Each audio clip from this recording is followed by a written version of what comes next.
কত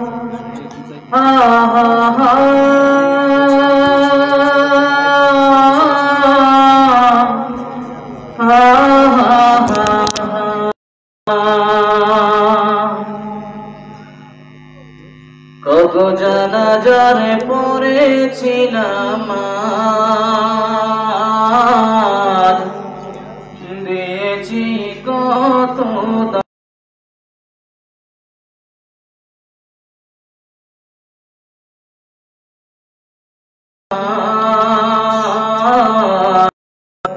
দিয়েছি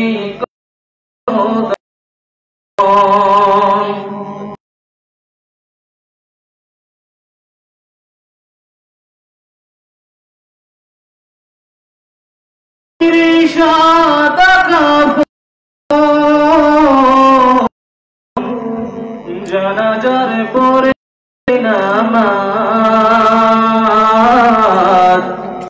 দিয়েছি কত দফন কত জানাজা দিয়েছি দিয়েছি কত দফন আমার তরি বাগায় আছে কোন শেখে কোন মসজিদে এলান হবে শুভাবে শেষ রাতে আমার তরি বাগায় আছে কোন শেখে আগাতে কোন মসজিদে এলান হবে শুভাবে শেষ রাতে কখন কোথায় করবে দাফন আমাকে সজন জানাজার পড়েছি নামাজ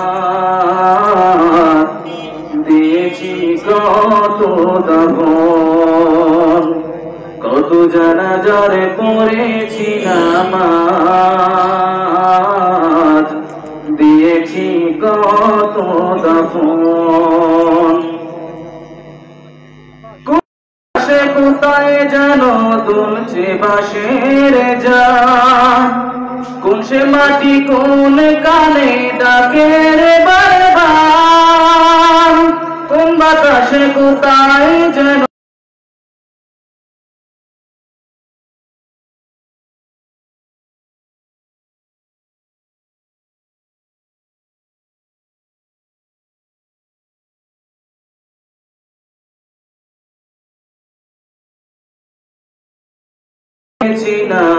নামাজ দিয়েছি কত দাফন কত জানাজার পড়েছি নামাজ দিয়েছি কত দাফন কোথায় যেন আছে আমারও তৈরি সাদা কাফন জানাজার পড়েছি নামাজ দিয়েছি কত দাফন কত জানাজার পড়েছি নামাজ দিয়েছি কত দাফন। আসসালামু আলাইকুম ওয়া রাহমাতুল্লাহ। আলহামদুলিল্লাহ, আমরা বিকাল থেকে এ পর্যন্ত দীর্ঘ অপেক্ষা করার জন্য ছিলাম সেই মেহমান হযরতুল আল্লামা ফজিলাতুল শাইখ আল্লামা হাফেজ মুফতি কাজী ইব্রাহিম সাহেব, প্রধান মুহাদ্দিস জামিয়া কাসিমিয়া কামিল মাদ্রাসা নরসিংদী। হুজুরের বয়ান শেষ হওয়ার পর প্রস্তুত পর্ব থাকবে। আমরা বিভিন্ন সময় দেখি টিভির বিভিন্ন চ্যানেলে হুজুর টেলিফোনের মাধ্যমে সরাসরি উত্তর দিয়ে থাকেন। যেহেতু আমরা সরাসরি আজকে পেয়েছি হুজুরকে, তাই আপনার যাদের প্রশ্ন থাকে লিখিত আকারে প্রশ্ন পাঠাবেন এবং হুজুর যথাসম্ভব কোরআন এবং হাদিসের আলোকে দলিল দিয়ে প্রশ্ন উত্তর দিবেন ইনশাআল্লাহ।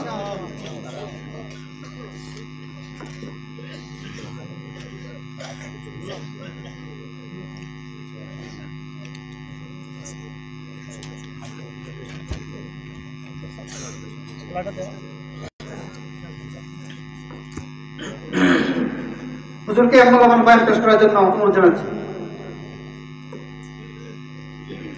السلام عليكم ورحمة الله وبركاته. وعليكم السلام ورحمة الله وبركاته. إن الحمد لله نحمده ونستعينه ونستغفره ونؤمن به ونتوكل عليه.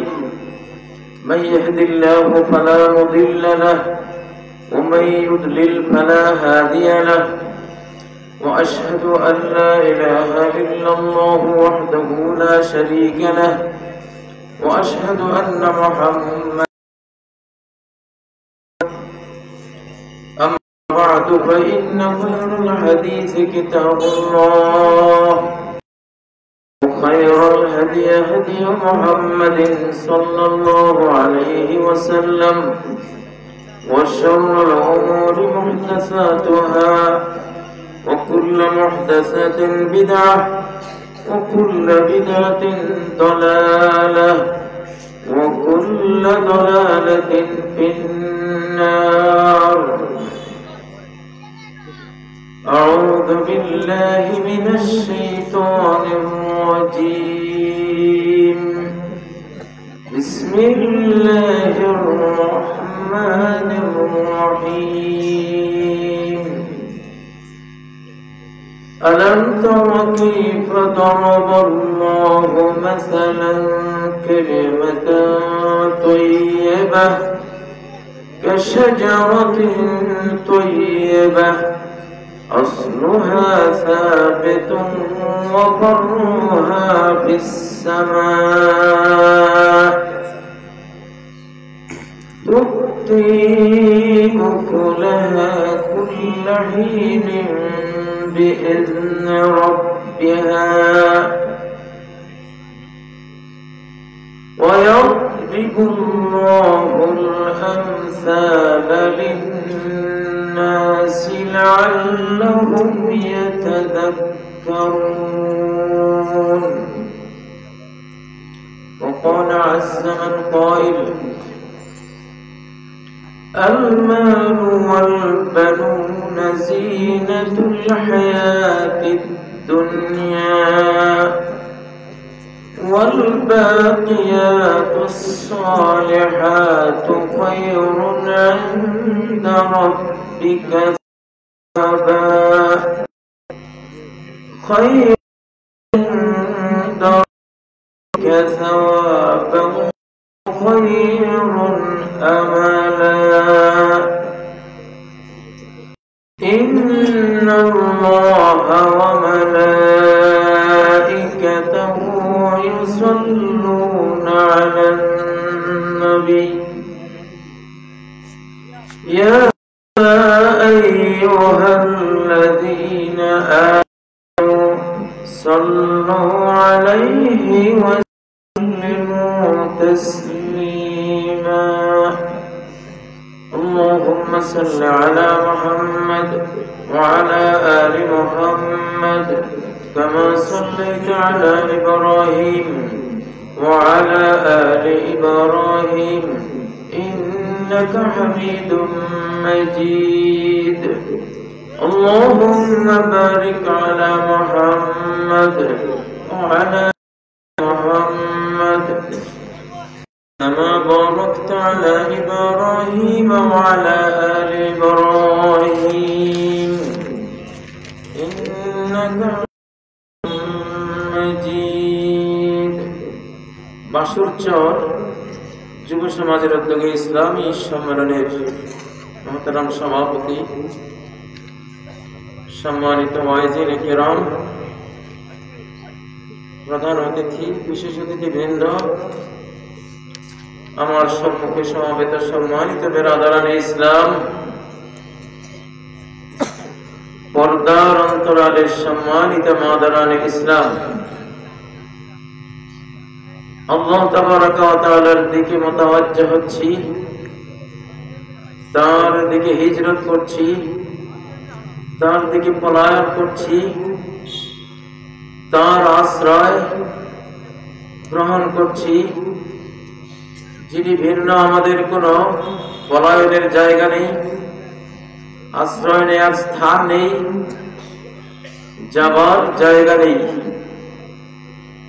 আল্লাহ বলেন ওয়ালান তাজিদা মিন দুনিহি মুলতাহাদা, আল্লাহ ছাড়া আর জায়গায়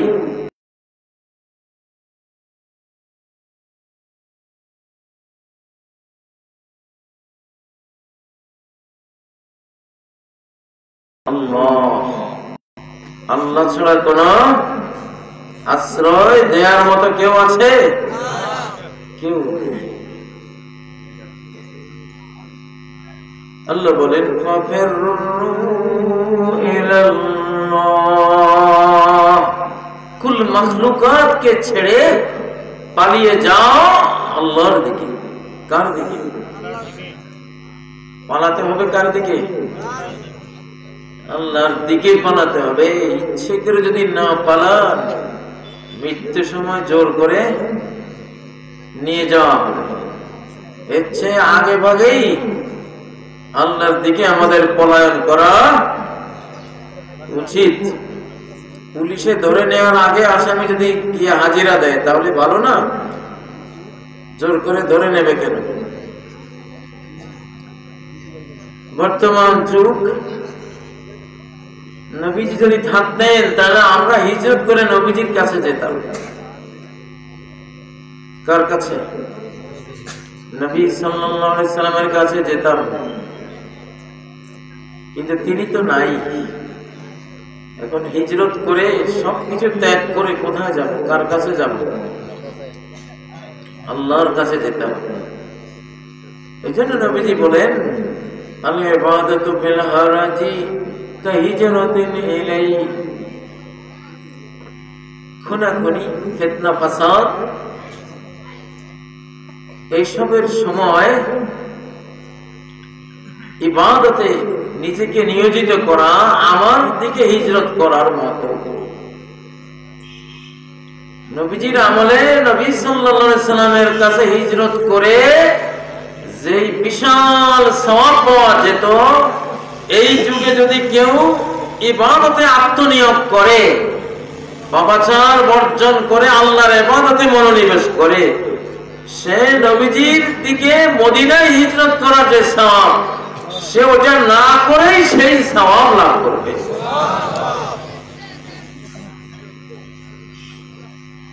প্রিয় ভাইরা, বর্তমান যুগ 24 ঘন্টা ইমানদারের উপরে সাইক্লোন বয়ে যাচ্ছে। কি বয়ে যাচ্ছে? সাইক্লোন, টর্নেডো, সিডর, আইলা, নার্গিস বয়ে যাচ্ছে আমাদের ইমানের উপর দিয়ে, আমাদের দ্বীনের উপর দিয়ে। এই সময় আমাদের টিকে থাকতে হবে, অটল অবিচল থাকতে হবে। ভেঙ্গে পড়া যাবে না, কাত হওয়া যাবে না। হিমালয়ের মতো শক্ত হয়ে ঈমানের উপরে, দ্বীনের উপরে, কোরআনের উপরে আমাদেরকে টিকে থাকতে হবে, না হলে হারিয়ে যাব। সাইক্লোন, কুফরির সাইক্লোন, বেঈমানির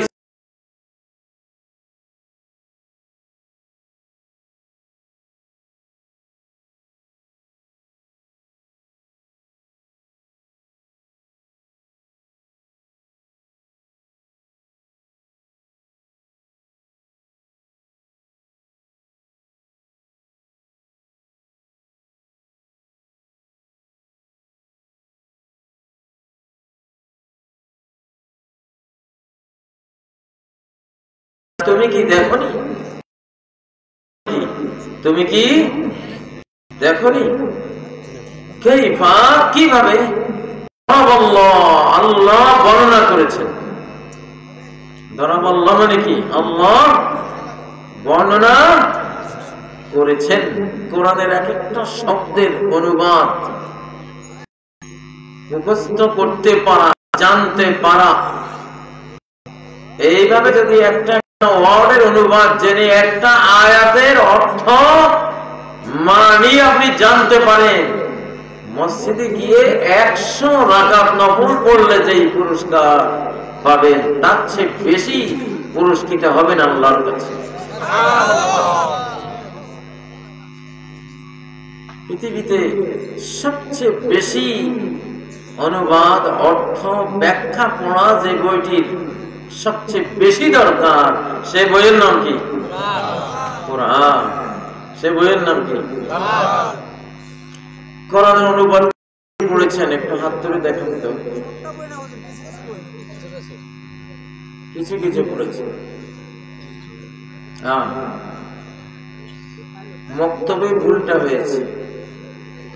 মক্তবে আমাদের অর্থ ছাড়া কোরআন পড়ানোর কারণে 70-80 বছর বয়সে আর অর্থ পড়ার চেতনা তৈরি হয় নাই।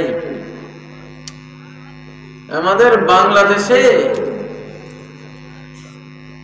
ইংলিশ বুকটার অনুবাদ, ট্রান্সলেশন পড়া ফরজ। কোরআনেরটা কি নকল না?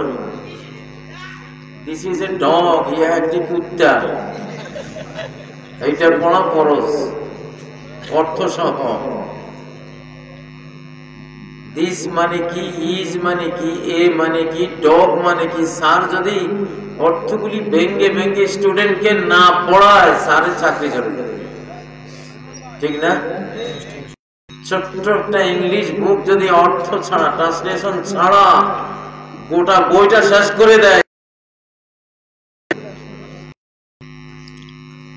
that is a cat R this is a dog, this is a swine. swine মানে কি? swine মানে কি? শূকর। শূকর একজনে বলছে ইংরেজি জানা তো খুব ফরজ, আর আরবি জানা কি নকল না। আচ্ছা, যদি কোনোভাবে আপনাদের কেউ জানে যে 3 দিন পরে আমার মরণ, এমন ক্যান্সার যে ক্যান্সারে বাঁচার সম্ভাবনা নেই, ডক্টর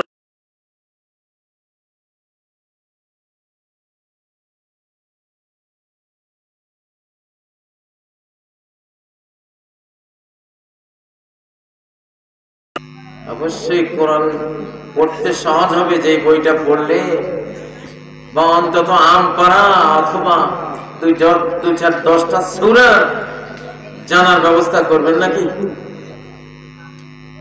ওই সময় যদি ইংরেজি পড়তে কেউ বলে, আমার মনে হয় মেয়েরে তার অবস্থা একেবারে হাসপাতালে পোটাবার মতো করে দেবে। ও ভাইয়েরা, কোরআন মুসলমানের প্রধান শেখার বিষয়। সবচেয়ে যে বইটির অর্থ করতে হবে সেই বইটির নাম কি? কোরআন। এই জন্য আমি 6000 মক্তব তৈরি করেছি বাংলাদেশে। একটা ওয়ার্ড কোরআনের অর্থ ছাড়া পড়ানো যাবে না। 1 কোটি শিশুকে অর্থ সহ 18টি সূরা, সূরা ফাতিহা সহ শিক্ষা দিয়েছি, আলহামদুলিল্লাহ। আলম তারা, তুমি কি দেখোনি কাইফা ফাআলা, কি রূপ করেছেন রব্বুকা, তোমার রব, আসহাবিল ফিল, হাতিওয়ালাদের সাথে। আমাদের শিশুরা উস্তাদের চেয়েও আরো সুন্দর করে অনুবাদগুলি মুখস্থ বলতে পারে। ছোট্ট শিশু তো, ব্রেন খুব শার্প। কিন্তু আমাদের এই দেশে বিরাট বড় ভুল হয়ে গেছে যে আগের যুগে মক্তবগুলিতে অর্থ ছাড়া কোরআন পড়ানোর কারণে আমরা সবাই কি বুঝলাম যে ইংরেজি বইটা যত ছোটই হোক এইটা তর্জমা সহ পড়া করো, কোরআন এটা কোনো মতে খালি রিডিং পাস করতে পারলে পাস, আর কিছু দরকার নেই, ঠিক না? এই জন্যই আজকে কোরআন বুঝার কোন চেতনা নেই। যাই হোক, মুসলিম হবে। আল্লাহ বলছেন কালিমাতুন তাইয়্যিবা, কালিমা তাইয়্যিবা ইল্লাল্লাহ, কালিমা তাইয়্যিবা লা ইলাহা ইল্লাল্লাহ, কালিমা সুবহানাল্লাহ একটা পবিত্র কালিমা, আলহামদুলিল্লাহ পবিত্র, আল্লাহু আকবার একটা পবিত্র কালিমা, আলহামদুলিল্লাহ একটা পবিত্র কালিমা। আল্লাহর কালেমার পাওয়ার কি আর কাফেরের কালেমার পাওয়ার কি, আজকে সেটা আলোচনা হবে ইনশাআল্লাহ। শুনতে রাজি আছেন ইনশাআল্লাহ? কারা কারা রাজি নাই হাত তুলবে। সবাই রাজি আছেন ইনশাআল্লাহ? ভাবছেন হুজুর তো রাজি আছেন কিনা ওইটাই বলবে, এই জন্য আগে হাত তুলে ফেলছে। কথা শুনে তারপরে হাত তুলতে হবে, নাহলে বিপদ। ভাইয়েরা, আল্লাহ তাআলা বিশাল একটা জগৎ সৃষ্টি করেন। তার বালি লাগে না, রড ইট সিমেন্ট লাগে না, তার পাথরও লাগে না, তার কিছুই লাগে না। উনি সৃষ্টি করেন কি দিয়ে? কথা দিয়ে, কালেমা দিয়ে। আল্লাহ সৃষ্টি করেন কি দিয়ে? একটা কথা, একটা কালিমা। পাওয়ার কি দেখে? অতই কালামুন মানে কালাম, আমার দানও একটা কথা, আমার বঞ্চনাও একটা কথা। একটা কথা দিয়ে বঞ্চিত করে দেই, হারিয়ে দেই, ধ্বংস করে দেই, একটা কথা দিয়েই নির্মাণ করে দেই। এত বড় পাওয়ার আল্লাহ তাআলার আছে। পাওয়ারটা আল্লাহ বুঝবার জন্য বর্তমান যুগে কম্পিউটার সায়েন্স যেটা দিয়েছে, ক্লিক, একটা ক্লিক করলে একটা প্রোগ্রাম চলে আসে, ঠিক না? বাটন একটা ক্লিক করলে একটা ক্ষেপণাস্ত্র ছুটে গিয়ে একটা দেশ ধ্বংস করে দিতে পারে। একটা কমান্ড, কম্পিউটার কি একটা কমান্ড, একটা ক্লিক, একটা অর্ডার। যেহেতু আল্লাহ অর্ডার দিয়ে বানান, ইন্নামা আমরুহু ইযা আরাদা শাইআন আইয়াহু কুন ফায়াকুন। কোন জিনিস তিনি যখন তখন সেটা কি হয়ে যাবে।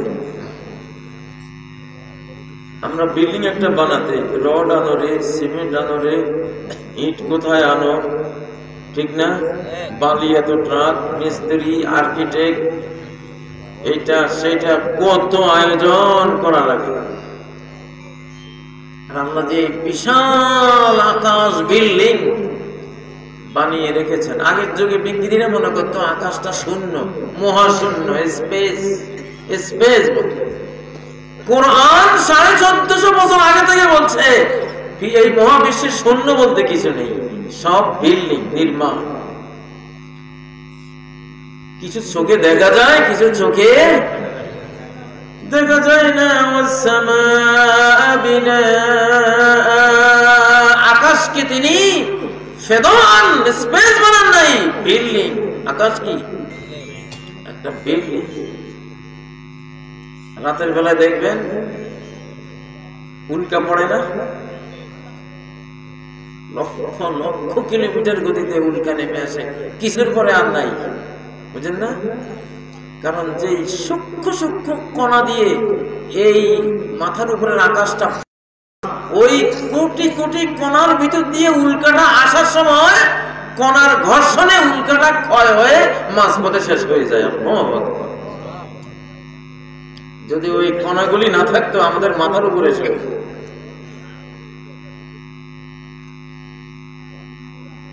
আল্লাহ কালেমা দিয়ে সব সৃষ্টি করেন। কি দিয়ে? এই জন্য আল্লাহ তাআলা আমাদেরকেও কালেমা দিয়েছেন। কি দিয়েছেন? কালেমা। তোমরা কালেমা দিয়ে সৃষ্টি করো। কি দিয়ে? কালেমা দিয়ে সৃষ্টি করো। এক একজনের জন্য 10 পৃথিবী জান্নাত পড়ে আছে, কমপক্ষে 10 পৃথিবী। কমপক্ষে কত? এখানে যত হাজার মানুষ আছে সবার জন্য সর্বনিম্ন বরাদ্দ যদি থাকে 10টা পৃথিবী। কয়টা পৃথিবী? কালেমা দিয়ে ওই 10 পৃথিবীর বিল্ডিং নির্মাণ হবে। কালেমা দিয়ে ওই 10 পৃথিবীকে আপনি কোটি কোটি ফলজ বৃক্ষ দিয়ে এমন বাগিচায়, বাগান, গুলিস্তান, বুস্তানে পরিণত করবেন, সূর্যের আলো নামারও কোনো ব্যবস্থা থাকবে না। কি দিয়ে? সেই কালেমার একটা উদাহরণ দিই। মান ক্বালা সুবহানাল্লাহি ওয়া বিহামদিহি উরিসাত লাহু নাখলাতুন ফিল জান্নাহ, তিরমিজির হাদিস। সুবহানাল্লাহ ওয়া বিহামদিহি বা সুবহানাল্লাহিল আযীম ওয়া বিহামদিহি, এটা একটা কালেমা। এটা যদি বলেন, এই কালেমা তুরন্ত অকল্পনীয় গতিতে ছুটে যাবে জান্নাতের দিকে, গিয়ে ওখানে বিশাল এক খেজুর গাছে রূপান্তরিত হয়ে যাবে। আর হাট্টিমা টিমটিম বললে কি হবে? ঘোড়ার ডিম হবে, ঠিক না? আই লাভ ইউ কইলে ঘোড়ার ডিম, ঠিক না? যত গান আছে পৃথিবীতে, বন্ধুরে তোরে দেখলে তোরই, না দেখলে মরে, কিভাবে? কিচ্ছু নেই। আল্লাহর কালেমা। সুবহানাল্লাহি ওয়া বিহামদিহি। নূহ আলাইহিস সালাম মৃত্যুর সময় তার যুবক ছেলেকে ওসিয়ত করলেন,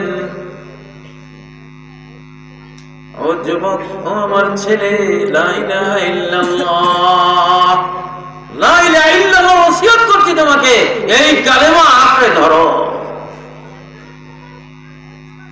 এই কালেমা যদি তোমার ভিতরে থাকে, 7 আসমান 7 জমিন কুল মাখলুকাত যদি এক পাল্লা রাখা হয়, আর এই কালেমাকে যদি এক পাল্লা রাখা হয়, তোমার ভিতরে যদি ওই কালেমা থাকে, যদি এক পাল্লা রাখা হয়, এই কালেমার তোমার হয়ে মহাবিশ্বের চেয়ে বেশি হবে। মহাবিশ্বে যা আছে একা তোমার মধ্যে তার চেয়ে বেশি থাকবে। দ্বিতীয় ওসিয়ত করেছেন, সুবহানাল্লাহি ওয়া বিহামদিহি। ও যুবক, সারা জীবন সুবহানাল্লাহ ওয়া বিহামদিহি পড়বা। কি পড়বা? কি জোরে জোরে বলো,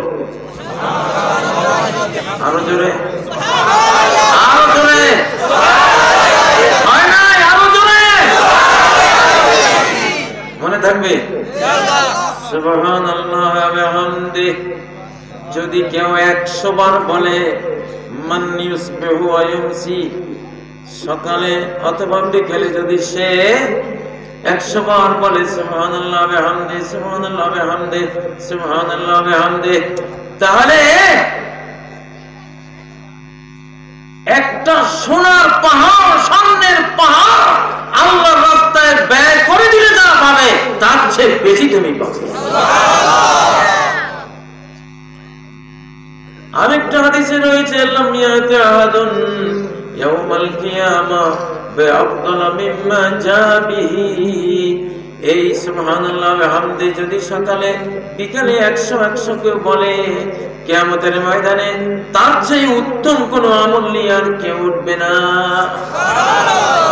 হ্যাঁ, অন্য কেউ যদি এই কালেমা তার মতোই বলে বা তার চেয়ে বেশি বলে, সেই শুধু তার সাথে মোকাবেলা করতে পারবে, আর কেউ পারবে না। আচ্ছা, আল্লাহ তাআলা 850 কোটি মানুষকে যে বানিয়েছেন, রিজিক দেয় কে? আল্লাহ। কোটি কোটি জিন, রিজিক দেয় কে? আল্লাহ। অযুত নিযুত লক্ষ কোটি ট্রিলিয়ন ট্রিলিয়ন মালাক ফেরেশতা, তাদের জীবন নামক রিজিক, জ্ঞান, রিজিক কে দেয়? আল্লাহ।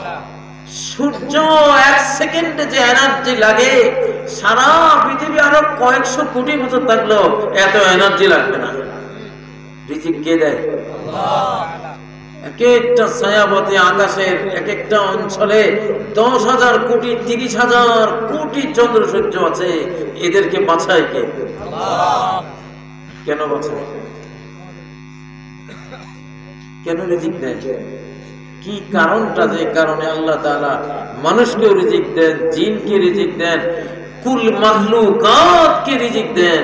এই যে গাছগুলি আমাদের ছেড়ে দেয়া কার্বন ডাই অক্সাইড খেয়ে গাছগুলি বাঁচে, গাছের ছেড়ে দেয়া অক্সিজেন খেয়ে আমরা বাঁচি। রিজিকের বিনিময় কার সিস্টেম?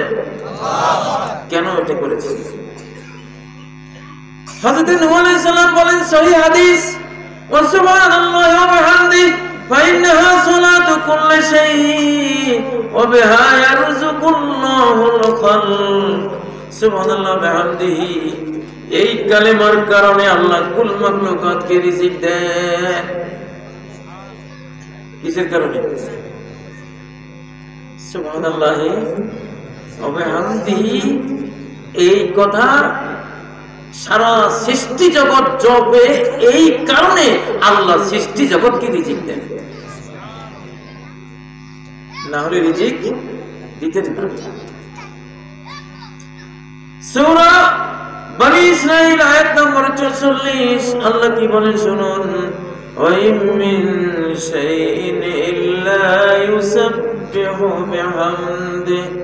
এমন কোন বস্তু নাই, এমন কোন সৃষ্টি নাই যে সুবহানাল্লাহ ওয়া বিহামদিহি এটা জপে না।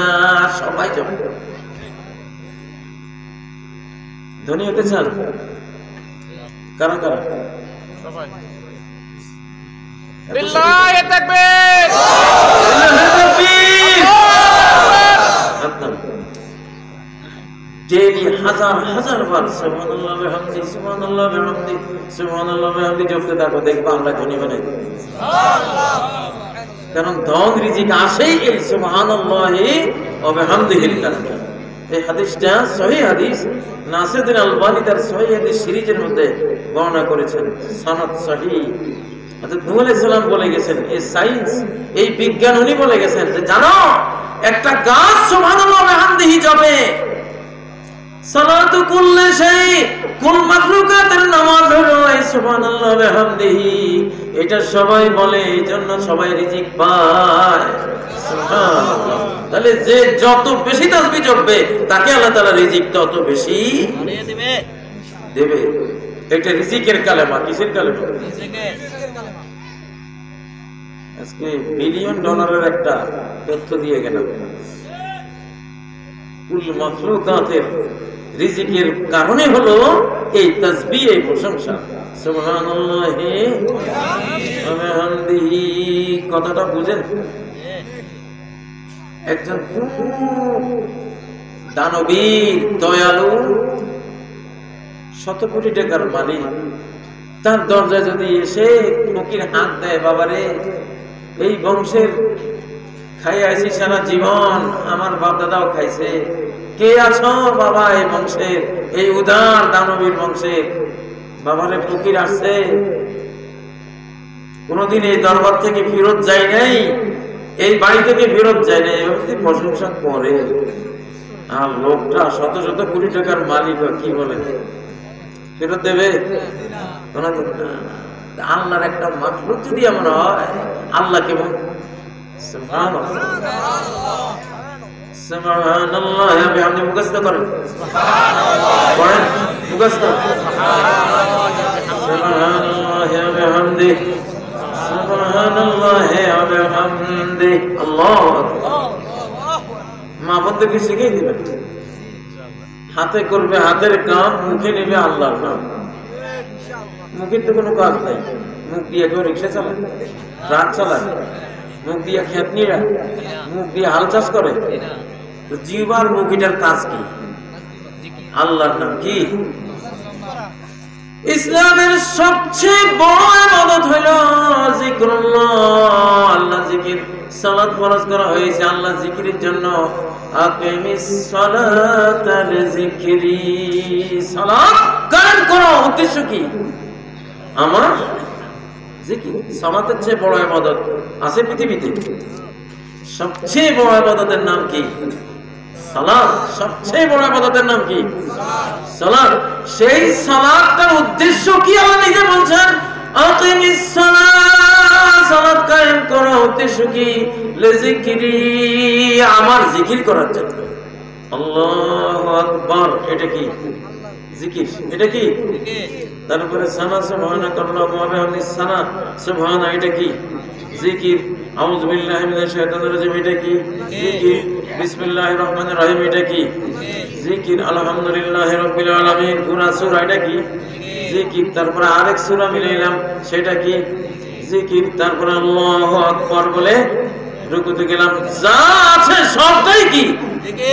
জিকির। আল্লাহু আকবার। আনা মা আবদি ইযা যাকারনি, আমি বান্দার সাথে আছি, বান্দা যতক্ষণ আমাকে জিকির করে, আমার জিকির করে। আল্লাহ বলেন, বান্দার ঠোঁট যতক্ষণ আমাকে নিয়ে নয়, ততক্ষণ আমি তার সাথে আছি। ও ভাইরা, কালেমা, যার কালেমা যত বেশি, 100 কোটি বার যদি এই কালেমা উচ্চারণ করেন, সুবহানাল্লাহ, আলহামদুলিল্লাহ, লা ইলাহা ইল্লাল্লাহ, আল্লাহু আকবার, সুবহানাল্লাহ ওয়া বিহামদিহি, লা হাওলা ওয়া লা কুওয়াতা ইল্লা বিল্লাহ, আস্তাগফিরুল্লাহ, 100 কোটি বার যদি বলেন, 100 কোটি ফলবান বৃক্ষ লাগিয়ে ফেললেন জান্নাতে। সুবহানাল্লাহ। কালেমা দিয়ে, কি দিয়ে? আলম তারা কাইফা দারাবাল্লাহু মাসালান কালিমাতান তাইয়্যিবা কাশজারাতিন তাইয়্যিবা। প্রত্যেকটা কালেমায়ে তাইয়্যিবা জানো একটা শাজারায়ে তাইয়্যিবা, একটা উর্বর ফলবান বৃক্ষ। আল্লাহু সুস্বাদু ফলে ভরা বৃক্ষ। সুবহানাল্লাহর ভিতরে রিজিক আছে। কি আছে? আলহামদুলিল্লাহর ভিতরে রিজিক আছে। রিজিক খোঁজো অফিসে, আদালতে, দেশে বিদেশে, রিজিক পড়ে রয়েছে তোমার কালেমার ভিতরে। কোথায়? কালেমার ভিতরে। কালেমার ভিতরে যারা এই জিকির নিয়ে থাকে, রিজিকের চিন্তা করা লাগে না। রিজিক সারা পৃথিবী থেকে তাদের পায়ের উপরে পড়ে। সুবহানাল্লাহ। আসমানের রিজিক, জমিনের রিজিক, মাখলুকের রিজিক চতুর্দিক থেকে আসে। বাংলাদেশে আলেমদের মধ্যে একটা শ্রেণী আছে, হুজুরদের মধ্যে একটা শ্রেণী আছে, তারা সবচেয়ে বেশি রিজিক পায়। কোটি কোটি টাকা মানুষ দিয়ে আসে গিয়া। এদের নাম কি? হিসাব। বন্ধ করবে।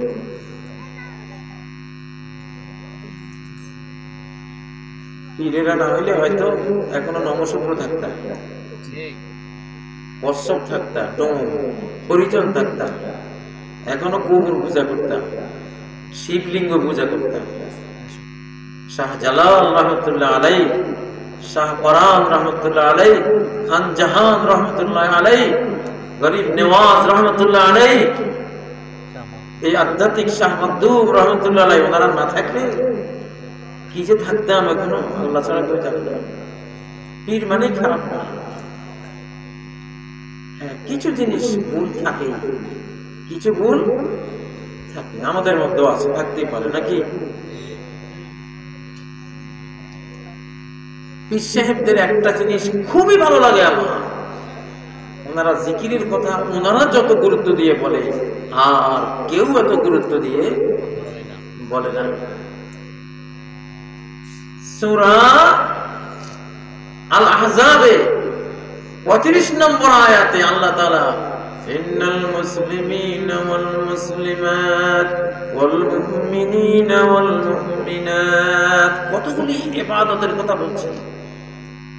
ইসলাম কবুল করনে ওয়ালা পুরুষ, ইসলাম কবুল করনে ওয়ালি নারী, ईमानदार पुरुष ईमानदार नारी, वल कानितीना वल कानितात আল্লাহর ফরমাবরদার পুরুষ, আল্লাহর অনুগত নারী, ফরমাবরদার নারী। এইভাবে বলতে বলতে শেষ ফাইনাল যে ইবাদতের কথা বলছেন সেটা কি?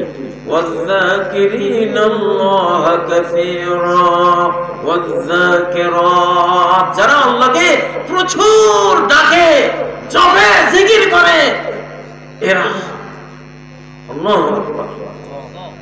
শুনেন নবীজি কি বলেন? আল্লাহু নাব্বিউকুম বিখাইরি আমালিকুম, আমি কি তোমাদেরকে বলবো না তোমাদের জীবনের যে আমলটি সবচেয়ে উত্তম, 1 নম্বর সবচেয়ে উত্তম আমল, সবচেয়ে কি উত্তম। 2 নম্বর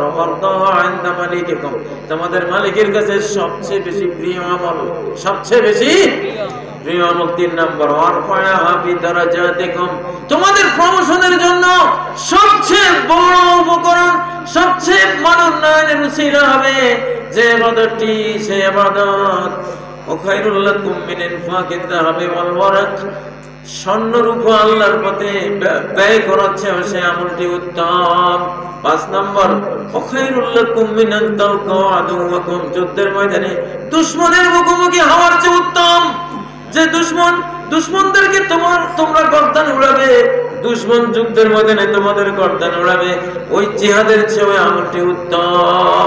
সেই উত্তম, এত বড় উত্তম আমলটি তোমাদেরকে বলবো না? সাহাবায়ে কেরাম বললেন, বালা ইয়া রাসূলুল্লাহ, অবশ্যই হে আল্লাহর রাসূল।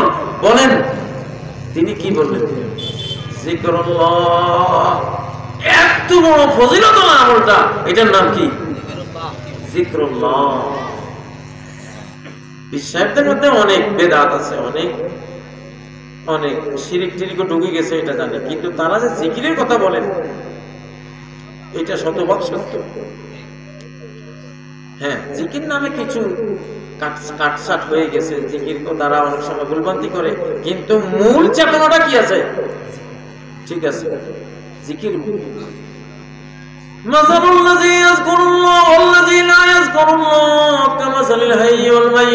যে আল্লাহ জিকির করে সে যেন জীবিত, আর যে আল্লাহকে বলে আছে সে যেন মরা, ডেড বডি, লাশ। এক কথা যদি বলেন সাহাবারা কেমন ছিলেন, আমি বলবো শাহজালাল্লাহ যেমন ছিলেন, শাহ পরানরা যেমন ছিলেন, শাহ মাকদুমরা যেমন ছিলেন, তেমন কেমন সেটা রহমানুল্লাইল, রাতের সন্ন্যাসী, রাতের সন্ন্যাসী, ফুরসানুন নাহার, দিনের যোদ্ধা। রাতের দরবেশ, দুনিয়া ত্যাগী, আর দিনের কি যোদ্ধা। ঠিক সাহাবায়ে কেরাম এটা ছিল। এখন বিশ্বাসের মধ্যে অনেক দুনিয়ার মোহ ঢুকে গেছে, এই জন্য আপনারা সমালোচনা করেন। সমালোচনার পয়েন্ট সমালোচনা করব, কিন্তু যেটা ভালো পয়েন্ট ওটা সমালোচনা করা যাবে না। ও ভাইয়েরা, যুবকরা, কালিমা, ইসলামের প্রত্যেকটা বিষয় এক একটা কালিমা। কোরআনের কালিমা, হাদিসের কালিমা, কোরআনের বাণী, হাদিসের বাণী দিয়ে ইসলাম দুনিয়াতে আসছে, ঠিক নয় কি? এমন সুদৃঢ় ইসলামের এক একটা বাণী, এমন মহাকাল জয়ী, মহাকাল উত্তীর্ণ, সারা বিশ্বের মানব জাতির মস্তিষ্ক প্রসূত জ্ঞান বিজ্ঞান দিয়ে আজ পর্যন্ত ইসলামের একটা কালেমা, ইসলামের একটা বিধানকে অসার, ক্ষতিকর, অযৌক্তিক প্রমাণ করতে কেউই পারে না, ভবিষ্যতেও পারবে না। ও যুবকরা, ইসলাম আল্লাহ তোমাদেরকে দিয়েছে, সর্বশক্তি দিয়ে ইসলামের উপর আমাদেরকে টিকে থাকতে হবে। আমাদের বিশ্বাস লা ইলাহা ইল্লাল্লাহ, বিশ্বাস। কোন ফিতনার সামনে আমরা বিশ্বাস হারা হতে পারি না। বিশ্বাস করো, এখনো লক্ষ লক্ষ পরিবার আছে এই যুগেও ঘরে টেলিভিশন ঢুকে নাই, আছে না নাই? টেলিভিশন ঢুকে, তাদের কি মন নাই টেলিভিশন দেখা? অবশ্যই আছে। গান শোনার কি কান নাই? আছে। রূপসী গায়িকা নায়িকা দেখার চোখ কি ওদের নাই? আছে। কিন্নাহুল ঈমান, কিন্তু হিমালয়ের পাহাড় মতো ঈমান ভেতরে আছে, যে হয়তো খবর দেখার জন্য নেব, ভালোর জন্য নেব, শয়তান ভালো দেবে 2 আনা, খারাপ ঢুকাবে কত? 14 আনা। এই জন্য টেলিভিশনের দিকে যায় নাই, ঘরে ঢুকায় নাই। গান বাজনা থেকে এই যুগেও মুক্ত আছে, আছে না নেই? মুক্ত আছে। ও ভাইয়েরা, আমাদের ইসলাম, আল্লাহু আকবার, এই যে পর্দা, মেয়েদের পর্দা, চ্যালেঞ্জ গোটা বিশ্বের বিজ্ঞানীদেরকে, মেয়েদের স্কার্ফ পরা ইসলামী বিধান, ঠিক না? তোমরা প্রমাণ করো বিজ্ঞান দিয়া যে এটা ক্ষতিকর। প্রমাণ যদি করতে পারো তাহলে সেদিন একটা সিদ্ধান্ত নেব। কিন্তু জানি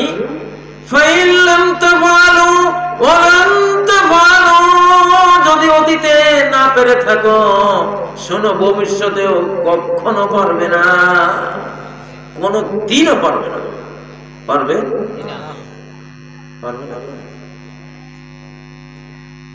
পশ্চিমা মহিলারা পর্দার বাইরে গিয়া, হিজাবের বাইরে গিয়া কর্মজীবন ছেড়ে দিয়ে দেখুন সবগুলি বান্দর হয়ে গেছে। বান্দর দেখতে দেখা যায় বান্দরের বাদাইনা জাতি, কি ঘর নাই, সংসার নাই, মায়া নাই, মমতা নাই। কি একটা জীবন! এখন আমাদের বাংলাদেশেও অনেক মেয়েরা, যেহেতু ইসলামকে এরা বুঝে নাই, আরে তোমার বোরকা, তোমার হিজাব, তোমার খিমার, তোমার স্কার্ফ, তোমার শাড়ির ড্রেস, এটা তোমার জান্নাত। এটা কি তোমার? এটা জান্নাত। আমাদের মায়েরা কত সম্মানিত, মা, দাদি, নানি, আমাদের পরিবারে, পর্দা পুশিদার পরিবারে আগের যুগের মহিলারা কত সম্মানিত হয়ে দুনিয়া থেকে গেছেন, ঠিক না? এখনো কবর, আমরা তাদের কবরে গিয়ে আমরা কান্নাকাটি করি, তাদের জন্য দোয়া করি। আমাদের জসিমউদ্দিন তো বলে গেছে, এইখানে তো দাদুর কবর ডালিম গাছের তলে 30 বছর ভিজায় রেখেছি দুই নয়নের জলে। আর আমেরিকা যাও, 30 বছর কাটিয়ে দিয়েছি মৃত্যু দিবসে কেক কাটার ছলে। যেদিন মৃত্যু দিবস আইয়ে কেক একটা কাটি নিচে রাখা, তো ওই বেটির কি হইল? ওর মৃত্যু দিবসকে কেন্দ্র করে কেক একটা কাটি নিচে রাখায়নি, ওই মহিলা কি পাইল? আর আমাদের কবি বলছেন 30 বছর ভিজায় রেখেছি দুই নয়নের জলে। আসলে তো বাস্তব। কালিমাতুন তাইয়্যিবাহ কাশাজারাতিন তাইয়্যিবাহ। যুবক, অবৈধ প্রেম, ইসলাম বলছে এই প্রেমটা অবৈধ। বয়ফ্রেন্ড, গার্লফ্রেন্ড, এই প্রেমটা ইসলাম বলছে কি? অবৈধ। এটা হারাম। এটা কি? সূরা মাইদার 5 নম্বর আয়াতে আছে না নাই? মুহসিনিন গায়রা মুসাফিহিন। মেয়েদেরকে যদি নিতে চাও, মুহসিনিন, সচ্চরিত্রতার, পবিত্রতার, প্রণয়ের পরিবারের দুর্গের ভিতরে ঢোকাও, বিবাহ বন্ধনে আবদ্ধ করে তাকে নাও। গায়রা মুসাফিহিন, তার সাথে জিনা ব্যভিচার করো না। ওয়ালা মুত্তাখিজি আখদান, তাকে গার্লফ্রেন্ড হিসাবে নিও না। কোন সূরা? মায়দা। কত নম্বর আয়াত? 5 নম্বর আয়াত। সূরা নিসা বলো 24-25 নম্বর আয়াত পড়ো। মুহসানাতিন গায়রা মুসাফিহাতিন ওয়ালা মুত্তাখিজাতি আখদান। সূরা নিসার 23, 24, 25, 26 আয়াতগুলি পড়া সবার দরকার। হারাম মহিলা কারা, হালাল মহিলা কারা বর্ণনা করেছে। মেয়েদেরকে বলা হয়েছে সূরা নিসার মধ্যে মুহসানাতিন, কোন পুরুষের কাছে যদি যাও বিবাহিত স্ত্রী হয়ে যাইবা, মুহসানাত, বৈধ, হালাল, পবিত্র, জান্নাতি জীবন সঙ্গিনী হয়ে যাও পুরুষের কাছে, ঠিক না? সেটা হলো বিবাহিত স্ত্রী হয়ে যাও, আনুষ্কা হয়ে যায় না, ঠিক না? তাহলে দুনিয়াতেও মরণ, আখেরাতেও কি মরণ। মুহসানাত বিবাহিত স্ত্রী হয়ে যাও, স্বামীর হেফাজতের দুর্গে ঢুকো, মুহসানাতিন পবিত্র হয়ে যাও আল্লাহর হেফাজতে। আল্লাহ তোমাকে যেই পরিবারের ভিতরে হেফাজত করবে সেই হেফাজতে পরিবারের ভিতরে যাও। গায়রা মুসাফিহাতিন, ও মেয়েরা তোমরাও বয়ফ্রেন্ড নিয়ে জিনাকারী নিয়ে হয়ে যাইও না, জিনার দুর্গে ঢুকো না, জিনার পঙ্কিল নর্দমায় গিয়ে ঝাঁপ দিও না। ওয়ালা মুত্তাখিজাতি আখদান, কোন বয়ফ্রেন্ড নিও না। আজকে কত বড় দুর্ভাগ্য, স্বামী থাকতে আরেক পুরুষের লোকে প্রেম করে। যে পুরুষটা আরেকজনের স্ত্রীর সাথে প্রেম করে, আল্লাহ লানত ওই পুরুষটার উপরে। লানাল্লাহু মান খাব্বাবা ইমরাতান আলা যাওজিহা, ওই পুরুষটার উপরে আল্লাহর গজব, আল্লাহর লানত, আল্লাহর অভিশাপ। সে জান্নাত থেকে এক্সপেল বহিষ্কৃত যেই পুরুষ লোক আরেকজনের স্ত্রীকে নষ্ট করে।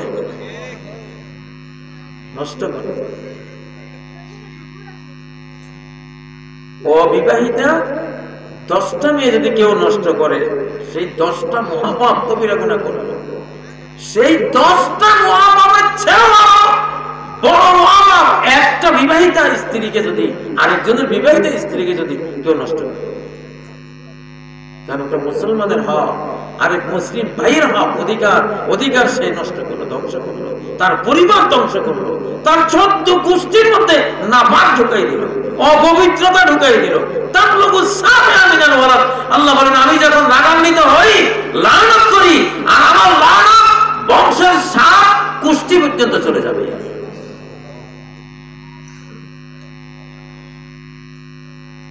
যুবকরা, এই যে কথাগুলি কোরআন, কিসের কথাগুলি? সারা বিশ্ব আজকে কাঁদতেছে। আমেরিকা আজকে তার অস্তিত্ব নাই। আমেরিকার কোন ফ্যামিলি যদি বাংলাদেশে কোন গ্রামে এসে দেখে মায়া মমতায় জড়াজড়ি করি, মোর গাহখানি রহি আছে ভরি, মায়ের বুকেতে বনের আদরে পায়ের স্নেহের ছায়।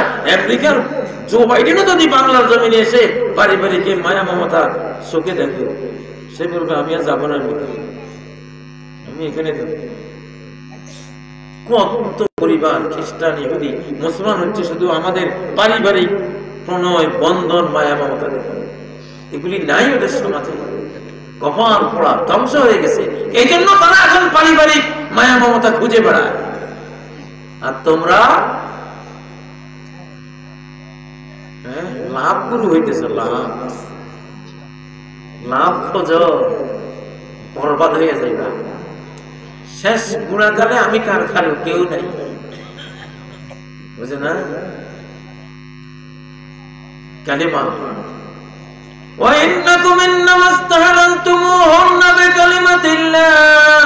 একজন পুরুষ একজন নারীকে হালাল করতে পারে আল্লাহর কালিমা দিয়ে, ছাড়া হালাল করার আর উপায় নেই। আল্লাহর কালিমা দিয়ে হালাল করবে। খতিব সাহেবকে আনবে, ইমাম সাহেবকে আনবে, সমাজকে সাক্ষী রাখবে, মেয়ের বাবার অনুমতি নেবে, তারপরে ছেলের আত্মীয়রা আসবে। এখানে আসলে পরে আল্লাহর কালেমা, কোরআন হাদিসের কালেমা পড়ে, তারপরে ওই মেয়েকে ওই ছেলের হাতে আল্লাহর আমান ফি আমাদিল্লাহ করে তুলে দেবে। সুবহানাল্লাহ, আল্লাহর কালেমা। যুবক, আল্লাহর কালেমার বাইরে যেও না। তোমরা একটু কোরআন পড়ো, তোমরা হাদিস পড়ো, তোমরা দেখবা ইসলাম যে কি বিস্ময়কর একটা দিন। আল্লাহু আকবার। এই করোনার মধ্যে দেখো নাই তোমাদের ওযু নিয়ে সারা বিশ্ব বলছে মুসলমানের ওযু করোনা থেকে বাঁচার প্রাথমিক একটা বিশাল ওসিলা। আল্লাহু আকবার। আজকে এই বাংলাদেশে কোথায় করোনা আমি তো দেখি না। ইসলামের বরকত। আজকে আমেরিকা, ইউরোপের মানুষ করোনার ভয়ে তারা ঘর থেকে বের হয় না।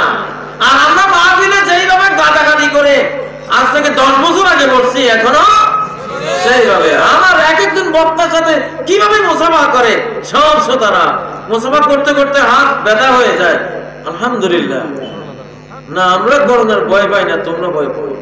কিসের বরকত? ইংরেজির বরকত না কোরআনের বরকত? কোরআনের বরকত। কিসের বরকত?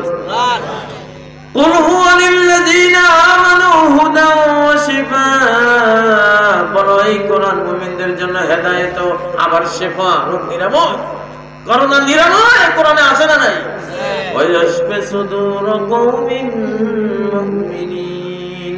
মুমিনদের সিনার যত সমস্যা আল্লাহ তাআলা শিফা করে দেন কোরআন দিয়ে। সৌদি আরবের এক বড় বিরাট হাসপাতালের মালিক বলে যে যেই রোগীর কোন চিকিৎসা আমাদের হাসপাতালে হয় না ওই রোগীকে কোরআনওয়ালা হুজুর কাছে পাঠাই দিই, রোগ নিরাময় হয়ে বেরিয়ে আসে।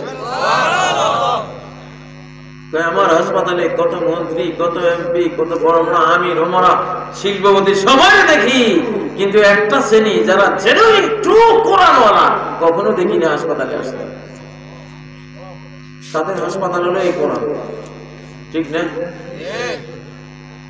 আমি আমার জীবনে দেখি আলহামদুলিল্লাহ আমার বয়সের কত মানুষ কত হাই প্রেশার, ডায়াবেটিস, তারপরে কত রকমের গ্যাস্ট্রিক, কত কিছু। আলহামদুলিল্লাহ এখন তো কোনো ট্যাবলেটে খাই না। একবার এক ডক্টর বলছিলেন হুজুর প্রেশার আপনার একটু বেড়ে গেছে, এখন থেকে কিয়ামত পর্যন্ত আপনাকে এটা খাইতে হবে। কিয়ামত পর্যন্ত আপনাকে প্রেশারের ট্যাবলেট খাইতে হবে। কিয়ামত মানে মরণ আর কি, মরণ। যার যেদিন মরণ সেদিন তার কিয়ামত। এক দুটো মতো খাইছিলাম, খাইয়া পরে ভুয়া কথা।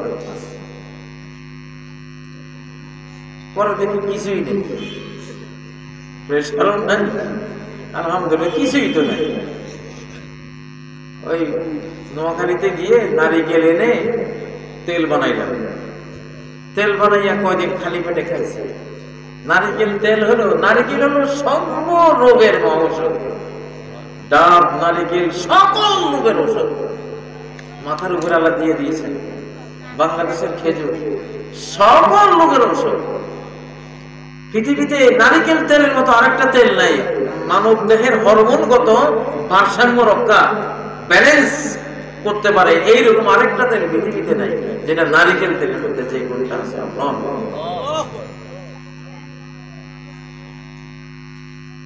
তো মূল কথা এই কোরআন, এই কোরআনের সাথে অন্য কিছু যদি মানুষ দুনিয়ার উসিলা নেয়, আল্লাহ তাকে সুস্থ রাখেন, সবল রাখেন, দেহকেও ভালো রাখেন, মনকেও কি ভালো রাখেন। মনোরোগ, সকল মনোরোগের কারণ হলো ইবলিস। মানসিক রোগ, সকল মানসিক রোগের কারণ কি? আল্লাযী ইউওয়াসওয়িসু ফি সুদুরিন নাস। মনোরোগ হয়তো অসচা থেকে, সে শুধু অসচায় বলে আরে আমি শেষ, আরে আমি জান্নাত পাইতাম না, আমি বেঁচে থেকে লাভ কি, আমার দ্বারা অতীত কিছু হয় না, সামনেও হবে না, এই কথাগুলি বলে কে? কোরআন বলতেছে ইউওয়াসওয়িস, একটার পর একটা কন্টিনিউয়াস প্রক্রিয়ায় তার মনের মধ্যে কুমন্ত্রণা গুলি দেয় কে? ইবলিস। সকল মানসিক রোগের কারণ কে? ইবলিস। আর ইবলিস থেকে বাঁচার জন্য আমাদের অ্যান্টি ইবলিস আছে না নাই? অ্যান্টি শয়তান আছে না নাই? কি সেটা? আউযু বিল্লাহি মিনাশ শাইতানির রাজিম আছে না নাই? তারপরে সূরা ফালাক, তারপর সূরা নাস, সূরা আল বাকারা আছে না নাই? ইন্নাল বাইতাল্লাযী ইউকরাউ ফিহি সূরাতুল বাকারা ইয়ানফিরু মিনহু শাইতান। যেই ঘরে সূরা আল বাকারা পড়া হয় শয়তান পালিয়ে যায়, আছে না নাই? বর্তমান যুগে দেহের রোগেরও বড় কারণ হলো ইবলিস। মানসিক রোগের মূল কারণ তো সে সর্বযুগে, আর দৈহিক রোগেরও এই যুগের বড় কারণ কে? ইবলিস। সব খাবার হাইব্রিড বানাই দিছে, সব খাবার কি বানাই দিছে? হাইব্রিড। হাইব্রিড হলো শয়তানি প্রক্রিয়া। সূরা নিসার মধ্যে আছে, ওয়ালা আমরুন্নাহুম ফালায়ুগাইয়িরুন্না খালকাল্লাহ। আমি অবশ্যই মানুষদেরকে আদেশ দেব, মানুষরা আল্লাহ সৃষ্টি চেঞ্জ করে দেবে, বদলে দেবে। মোরগ আর মোরগ নেই, শশা নাই, আছে মাছ আর মাছ নাই, সব চাষের, সব হাইব্রিড। ঠিক না ঠিক? এই জন্য এই দুরবস্থা আমাদের। তাহলে মানসিক রোগেরও কারণ ইবলিস, বর্তমান জমানায় দৈহিক রোগেরও বড় কারণ কে? ইবলিস। খাদ্য চেঞ্জ করে দিচ্ছে। একটা কলা, অরিজিনাল কলা খুঁজে পাওয়া যায় না, অরিজিনাল চাল খুঁজে পাওয়া যায় না। আগের যুগে কৃষকরা ধান চাষ করে এক বস্তা রেখে দিত আগামী বছরের বীজ। এখন পারে? এখন আর বীজ হয় না। তাহলে কি ছিল? আল্লাহ তাআলা কি দিয়েছিল, তোমরা কি করছো? চেঞ্জ হয়েছে কি হয় নাই? ভয়ানক চেঞ্জ হয়েছে। যাই হোক, তো এই সব কিছু থেকে উদ্ধার পাইতে হলে আমাদেরকে ইসলাম, ইসলামের কালেমা, ইসলামের বাণীর আশ্রয় নিতে হবে। আরেকটা কথা, সেই কথাটা হইল আমরা মুসলিম জাতি। কি জাতি? মুসলিম জাতি কয়টা জাতি? এক জাতি। وَإِنَّ هَذِهِ أُمَّتُكُمْ أُمَّةً وَاحِدَةً। তোমাদের এই জাতি কয়টা জাতি? উম্মাতান ওয়াহিদা, এক জাতি। আল্লাহ নিজে বলছেন কোরআনে, এক উম্মাহ। যারা নিজেদেরকে উম্মতে মুহাম্মাদিয়ার অবিভক্ত উম্মতে মুহাম্মাদিয়ার সদস্য মনে করবেন, এই মনে করার কারণে তারা জান্নাতে যাবে। উম্মত ৭৩ দল হলে যারা নিজেদেরকে দলাদলিতে না নিয়ে উম্মতের মূল ধারার সাথে রাখবে, নবীজি বলে গেছেন এরা জান্নাতি। আপনারা কি মূল ধারায় থাকবেন না দলাদলি করবেন? কারা কারা থাকবে? হাত তোলেন। বিল্লাহি তাকবীর, বিল্লাহি তাকবীর। আমাদের সমাজে বর্তমানে কয়েকটা মাসালা নিয়ে খুব সমস্যা। কে বলতে পারেন সেগুলি কি? রবে আদায়, আমিন জোরে বলা, আর কি? মুখে হাত বাঁধা। কেমন? নিজেকে হানাফি সমাজে আইসা নিজেকে আহলে হাদিস দাবি করা। আচ্ছা শোনেন, এগুলি সব ছোট ছোট কতগুলি বিষয়, ছোট্ট ছোট্ট বিষয়। এগুলি ছাড়াও নামাজ শুদ্ধ হয়, এগুলি ছাড়াও সনদ কি হয়? শুদ্ধ হয়। যে সমাজ হানাফি সমাজ, এই সমাজে হঠাৎ করে তোমরা কেউ এসে কোনো মসজিদে এমন কোনো আমল করে বসো না যে আমলটা বুঝবার মতো ইলম জ্ঞান তুমি এই মসজিদে প্রচার করো নাই। বুঝবার মতো জ্ঞান প্রচারিত হয় নাই, মানুষ বুঝে নাই। আচ্ছা, যে মসজিদের সময় নাভির নিচে হাত বাঁধে, বুকে বাঁধে না, আমি নাচতে বলে, জোরে বলে না, রফে যান ছাড়াই রুকু থেকে উঠে বসে, ওই মসজিদে হঠাৎ করে গিয়ে আমরা যদি আমিন জোরে বলি, রফে আদায় করি, বুকে হাত বাঁধি, ইসলামের দৃষ্টিতে এটা কতটা আমি সওয়াবের অধিকারী হব না গুনাহগার হব? এবং এই তিন আমলের কারণে যদি মসজিদ ভাঙাভাঙি হয়, এই তিনটা আমল আমি এখানে করার কারণে যদি মুসলমানে ঐক্য নষ্ট হয়, সমাজে একটা অশান্তি তৈরি হয়, এমন সে অশান্তি তৈরি হয়, মসজিদ ভাগাভাগি হয়, হয় কিনা? মসজিদ ভাগাভাগি হয়, বিরাট একটা অন্তরে অন্তরে ঘৃণা বিদ্বেষ জন্ম হয়। সেই প্রেক্ষাপটে কি আমাদের উচিত এমন মসজিদ কাজগুলি করা? আপনারা কেউ উত্তর দেবেন না। আমি একটা হাদিস বলবো, এটা সহিহ মুসলিমের হাদিস, 695 নম্বর হাদিস সহিহ মুসলিমের। মিনার প্রান্তরে হাজিরা 2 রাকাত পড়া, এটা হইল সুন্নাত। যোহর 2 রাকাত, আসর 2 রাকাত নবীজি পড়েছেন। হযরত ওসমান রাদিয়াল্লাহু তাআলা আনহু মিনায় গিয়ে 4 রাকাত পড়েছেন। কয় রাকাত? 4। এই ঘটনা আব্দুল্লাহ ইবনে মাসউদ রাদিয়াল্লাহু আনহুকে যখন বলা হলো, ফালাম্মা সামিআহু আব্দুল্লাহ ইবনে মাসউদ ইস্তারজা, তিনি ইন্না লিল্লাহি ওয়া ইন্না ইলাইহি রাজিউন এটা বললেন, মানে এটা মুসিবত। হযরত আব্দুল্লাহ ইবনে মাসউদ উম্মতের বিদ্যা সাগর, যে 4 জন থেকে কোরআন শিখতে বলেছেন নবীজি, 4 জনের একজন হলো আব্দুল্লাহ ইবনে মাসউদ। হানাফি মাযহাবের ভিত্তি হলো আব্দুল্লাহ ইবনে মাসউদ, আব্দুল্লাহ ইবনে মাসউদের হাদিস।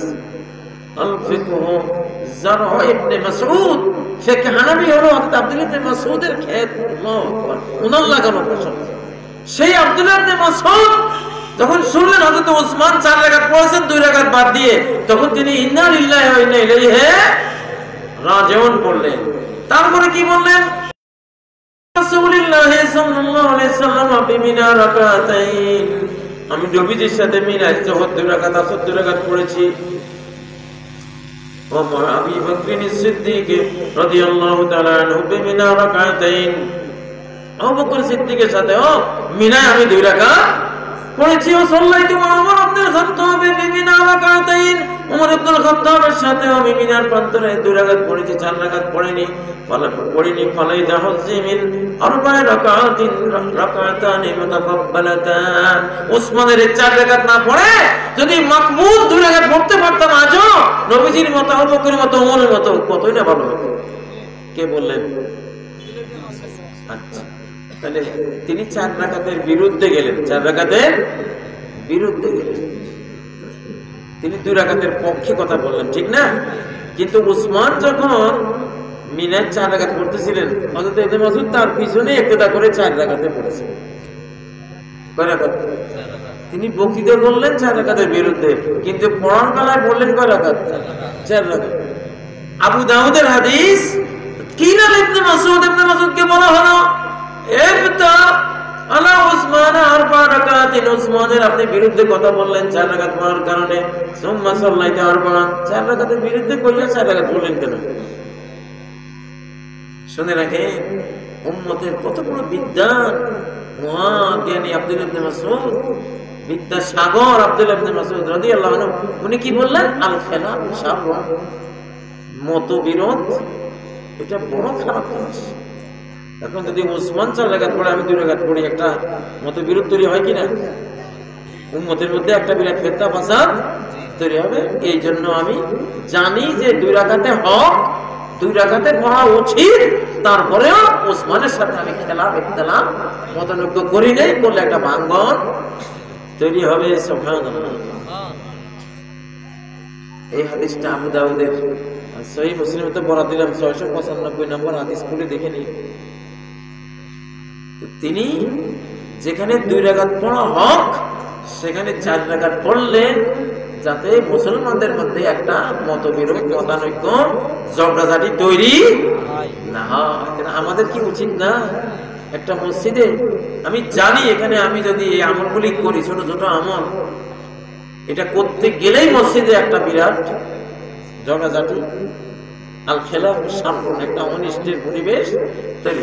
যুবক ভাইরা, এই জন্য তোমরা মিল দিয়ে চলবা। হ্যাঁ, তুমি যখন একলা নামাজ পড়বা, তখন তুমি যেহেতু এগুলি হাদিস, আমরা আমাদের কোন ইমাম বলে জান নাই যে সহিহ হাদিসে একটা জিনিস থাকলে তোমরা বিরোধিতা করো, এটা কোথাও নাই। এজা সাহাল হাদিস ফাহুয়া মাযহাবি, হাদিস সহিহ হলে এটাই মাযহাব, এটাই আমার মাযহাব। তো তুমি যখন গোপনে পড়বা, তুমি সেটার উপরে আমল করো, কিন্তু সমাজে যখন তুমি মিলেমিশে পড়বা, তখন সমাজে যেটা আছে সেটাও যেহেতু ভ্যালিড, সেটাও যেহেতু সহিহ মাযহাবে আছে, তুমি আমল করো, ইনশাআল্লাহ আল্লাহ সওয়াব দেবে। ঠিক নয় কি? ইসলামের প্রায়োগিক জ্ঞানটা হয় যে এক মন ইলমেরা দাহামুন হিলমে মায়াত উদু ইলা সাবিল রাব্বিকা বিল হিকমা। আল্লাহর পথের দিকে খালি ডাকলে হবে না, হিকমতের সাথে পরিবেশ যেইভাবে পদক্ষেপ নিলে আমার কন্ট্রোলে আয়ত্তে থাকবে সেইভাবে আল্লাহ থেকে ডাকা ফরজ। যেভাবে ডাকলে আউট অফ কন্ট্রোল, বিশৃঙ্খলা, ফিতনা ফাসাদ হবে, ওটা হিকমত হয় না। কি হয় না? হিকমত হয় না। উষ্টির যুদ্ধে হযরত আলী জয়ী হয়েছেন, হযরত আয়েশা হেরে গেছেন। আয়েশা হেরে গেছে, আয়েশার দল বলে হেরে গেছে, সবাই অ্যারেস্ট। হযরত আলীর বাহিনীর হাতে সবাই অ্যারেস্ট। এখন যুদ্ধের মধ্যে নিয়ম আছে, যুদ্ধে যারা বন্দী হয় এরা দাসদাসী হয়, আর সেই বন্দীদের যত সম্পদ বিজয়ী দলের সম্পদ হয়ে যায়, লুণ্ঠিত গনিমতের মাল। এটা ইসলামী আইন, আন্তর্জাতিক আইন, সেই যুগে এটা ছিল। এখন হযরত আলীর বাহিনীরা সবাই বলল আমাদেরকে দাসদাসী দেন আর গনিমত দেন। হযরত আয়েশা পুরো বাহিনী এখন আমাদের দাসদাসী, আর ওনার যা আছে সম্পদ সব আমাদের মালিক, আমাদেরকে দেন।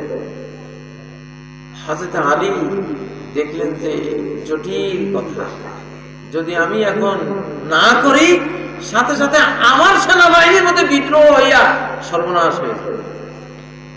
হযরত আলী তাদের সাথে মিল দিলেন, আচ্ছা তোমরা দাসদাসী চাও আর গনিমত চাও, আসো এখন ভাগাভাগি হবে, ভাগ করবো, ডিস্ট্রিবিউশন হবে, সবাই মালে গনিমত নিতে আসো, দাসদাসী নিতে আসো। সবাই আসছে, ওনার বিজয়ী শরিকরা খুশি, এখন দাসদাসী পাবো, সব মালে গনিমত পাবো। হযরত আলী কত বড় হাকিম, বিজ্ঞানী ছিলেন, উনি উঠে কি বললেন, আসো প্রথম হযরত আয়েশা বন্দী না, হযরত আয়েশারে দাসী হিসেবে কে নিবে, আসো। উম্মুল মুমিনিন আয়েশা তো বন্দী, এখন বন্দিনী, উনি তো দাসী হয়ে গেছেন তোমাদের কথা অনুসারে, তাহলে আসো, আয়েশাকে কে নিবে, আসো। এইটা শোনার পরে সবাই বলল লা হাওলা ওয়ালা কুওয়াতা ইল্লা বিল্লাহ, এই গনিমতের দরকার নেই। নবীজির স্ত্রী আমাদের মা, ওনারে দাসী করা হয়, ইসলাম ইমান দিনের কিছু থাকে। কি হিকমতটা নিছে সুবহানাল্লাহ, উনি মাসালা দেন নাই, মাসালা দিলে গুনাহগুনি লেগে যেত। উনি বলছেন পজিটিভলি আসো, আয়েশা না। তো সবাই তো জানে নবীজির স্ত্রীদেরকে বিয়ে করা, দাসী বানানো এটা হারাম। এটা কি ওই একটা কথাই সবাই বুঝে গেছেন না? এই ক্ষেত্রে মাসালা ওইটা না, যেটা কাফেরের লোকে যুদ্ধের যে মাসালা, ইমানদারের লোকে যুদ্ধের সেই মাসালা না। এটাকে বলে হিকমত। এটাকে কি বলে? হিকমত। সমাজ কন্ট্রোলে থাকবে যেই প্রক্রিয়ায় আমি কথাটা বললে সেটাই বলতে হবে, নাকি না এক মসজিদ ভেঙে দুই মসজিদ হয়ে যাবে। তোমরা যে মাসলাগুলি নিয়ে আজকে জায়গায় জায়গায় সমস্যায় পড়ো, এই মাসলাগুলি তো আমাদের দেয়া, টিভিতে বসে বসে তোমরা প্রশ্ন করেছো, আমরা এটা দিয়েছি উদারভাবে আছে। সেটা একটা মাসালা এক জিনিস, প্রয়োগ আরেক জিনিস। মাসালা এক জিনিস, প্রয়োগ আরেক জিনিস। আমাদের মাইজদি, নোয়াখালী মাইজদি হাসপাতালে একটা ঘটনা ঘটছে। ওই ডেলিভারি কেসে একজন মা, তার সন্তান হবে, তো মূল ডাক্তার যিনি উনি নাই, তো কম্পাউন্ডার মনে করলো কি স্যার তো দেখি সবসময় ওষুধটাই দেয়, সমস্যা কি ওষুধ দেয় একটাই, সে ওষুধটা কিনে এনে ওই মহিলার পুশ করে দিয়েছে ইঞ্জেকশন। মহিলাও মারা গেছে, তার শিশুও মারা গেছে। এখন তো কি ব্যাপার, কি ব্যাপার, তুমি কি দিয়েছো? স্যার যেটা ওষুধ দেয় আমি তো সেটাই দিছি, স্যার ছিল না এই জন্য। কেমনে দিছ? শিশু একটু ভেঙে ওষুধটা বের করে সিরিঞ্জে ঢুকিয়ে প্রয়োগ করছে। স্যারে দিত এক ফোঁটা ওষুধ, সেটা আবার ডিস্টিল ওয়াটারের মধ্যে ঢুকাই যায়, আর তুমি দিছো পুরোটা একসাথে, তো মরতো নাকি বাঁচত? হাতুয়া ডাক্তার আর অভিজ্ঞ ডাক্তারের মধ্যে পার্থক্য তো এখানে, ঠিক না? ঠিক। আমাদের মৌলানা ইমামউদ্দিন রহমতুল্লাহ আলাইহি, আমাদের লক্ষ্মীপুর জেলার মৌলানা ইমামউদ্দিন সৈয়দ আহমদ বিরুলবীর সবচেয়ে প্রিয় বাঙালি ছাত্র। বালাকোটের ময়দানে যখন সৈয়দ আহমদ বিরুলবী রহমতুল্লাহ আলাইহি শহীদ হন, তখন ইমামউদ্দিনরা এই দেশে এসে তারা দ্বীন প্রচার করে। মৌলানা ইমামউদ্দিন মস্ত আল্লাহর ওলি একজনের নাম। তো আমাদের লক্ষ্মীপুর জেলায়, নোয়াখালী জেলা, ওই সময়ে লেংটি পড়তো মানুষ, পুরুষরা। লেংটি চেনেন? লেংটি মানে ওই যে মানে লুঙ্গি টুঙ্গি পড়তো না, ওই মজুরে যখন ক্ষেত খামারে কাজ করতে যায় লেংটি পরে। তো লেংটি পড়তে হলে একটা তাগা কোমরে বাঁধন লাগে, একটা সুতে বাঁধা লাগে, ঠিক না? এই দিকে গিরে একটা দেয়, পিছনে গিরে একটা দেয়। তো মৌলানা ইমামউদ্দিন রহমতুল্লাহ আলাইহি রাত্রের এক ওয়াজে উনি লেংটি নিয়ে একটা কথা বলেন নাই। লেংটির বিরুদ্ধে কথা বলতে সবাই খেটে খাওয়া মানুষ, শ্রমিক মানুষ, কেউ ওনার ওয়াজ মেনে নিতেন না, সবাই এটা ডিনাই করতো। কারণ লেংটি বাদ দিলে আমরা কাজ করবো কেমনে, আপনার এই ওয়াজ চলবে না। উনি লেংটি নিয়ে কোনো কথাই বলার নাই। উনি কি বলছেন, ভাই তোমরা তো সবাই কোমরে একটা তাগা বাঁধো, এটা হিন্দুরা বাঁধে, মুসলমানদের এটা বাঁধা উচিত না, এটা বাঁধা উচিত না। তো এটা করে উনি তো চলে গেছেন। সবাই ভাবছে এত বড় আল্লাহর ওলি, উনি ওয়াজটা করছে, তো এইটা দিয়ে কি করবো? সবাই ঘুমাবার আগে গিয়ে আগে এইটা ফেলে দিচ্ছে। এখন ফজরের নামাজ পড়ে খেতে যাবে, কি রে লেংটি তো আজ বাঁধবো কিসে? তখন গোটা গ্রামে হইসে পড়ে গেছে, হুজুরে যে ওয়াজ করলো, এই তাগা এটা রশিটা কেটে ফেললাম, এখন তো লেংটি করার তো কোনো উপায় নাই। তখন সবাই মিটিং এর আসলে হুজুর কত বড় জ্ঞানী, দেখো উনি লেংটি নিয়ে একটা কথা কয় নাই, কিন্তু লেংটি লোড কি বোঝে এটার মধ্যে ওইটাই উৎখাত করে দিচ্ছে। অটোমেটিক লেংটির দমা ঠান্ডা, ঠিক না বেঠিক? এইটাতে বলে হিকমত। যেটা কি বলে? সুবহানাল্লাহ। ইসলাম এই জন্য একটা সমাজের মধ্যে একটা নিয়ম নীতি চালু আছে। আহলে হাদিস ভাইদের মসজিদে তারা আবেদন করে, তারা বুকে হাত বাঁধে, আমিন জোরে বলে। তুমি ওখানে গিয়ে যদি সব আস্তে করো, হানাফির মতো করো, মাইর খেতে পারো, ঠিক না বেঠিক? ওগুলি তো হাদিসে আছে, আছে না নাই? সহিহ হাদিসে আছে। একটু আমল করলে সমস্যা আছে? নবীজির হাদিসে তো, বুখারীর হাদিসে তো, মুসলিমের হাদিসে তো। আমরা আমাদের এলাকার নাই বিধায় কি বুখারীর হাদিস উল্টে ফেলবো? বুখারীর হাদিস নবীজির হাদিসের বিরুদ্ধে ভূমিকা নেব? নিলে আমাদের ঈমান থাকবে? এই জন্য একটু রয়ে সয়ে সবাইকে নিতে হবে। তো যেখানে যেটা আছে ওটা চলতে থাকুক, চলতে থাকুক। যেদিন নতুন একটা আমল করতে হবে সবাই মিলে করবো, ঠিক না? সবাই মিলে বুঝে আসুক না। সমাজে একটা জিনিস ইন করাইতে 20 বছর লাগে, 30 বছর লাগে, 50 বছর লাগে। এই দেশে এই আমলগুলি যে চলে আসছে সেই 1200-1100 বছর থেকে চলে আসছে, একদিনে তো এগুলি হয়নি নাকি? সর্বাবস্থায় মুসলমানদের ঐক্য ধরে রাখা হলো আমাদের কর্তব্য, এটা হলো ফরজ। ঐক্য চলে গেলে সেখানে দিন থাকে না, সেখানে দিন থাকে না, আমল থাকে না, বরবাদ হয়ে যায়, পরস্পরের ঘৃণা তৈরি হয়। তোমরা প্রশ্ন দিবে বলছো, প্রশ্ন করে দাও। এই জন্য এই কথাটা বললাম, যেহেতু জায়গায় জায়গায় এগুলো নিয়ে একটু ভুল বুঝাবুঝি হচ্ছে। জি, প্রশ্নের মধ্যে আজকে কি কি প্রশ্ন আসতেছে? প্রশ্ন যা দিয়েছেন মনে হয় আজকে সারা রাত এটা নিয়ে থাকতে হবে। তবে ইনশাল্লাহ 15-20টা প্রশ্ন উত্তর দিয়ে শেষ করবো। ব্যাংকে টাকা থেকে লাভ খাইলে তা কি সুদ হবে? ইসলামী ব্যাংক যদি হয়, কি ব্যাংক? ইসলামী ব্যাংক যদি আপনাকে লাভ দেয়, ইসলামিক ব্যাংক, হ্যাঁ ইসলামিক ব্যাংক। একটা হলো লোন বা ঋণ দিয়ে ইন্টারেস্ট দেওয়া, এটা সুদ, এটা হারাম। ঋণ দিলে 18 গুণ সওয়াব, এটা আল্লাহ থেকে নিতে হবে। 1 পয়সাও ঋণ দিয়ে বাড়তি নেওয়া যাবে না। কুল্লু ফারদিন জাররা মানফাআতান ফাহুয়া রিবা। লোন বা ঋণ যে কোনো ইন্টারেস্ট নিয়ে আসবে সেটা কি হবে? সুদ। এটা মূলনীতি, ইসলামিক মূলনীতি। আচ্ছা, আরেকটা হলো বিনিয়োগ, ইনভেস্টমেন্ট।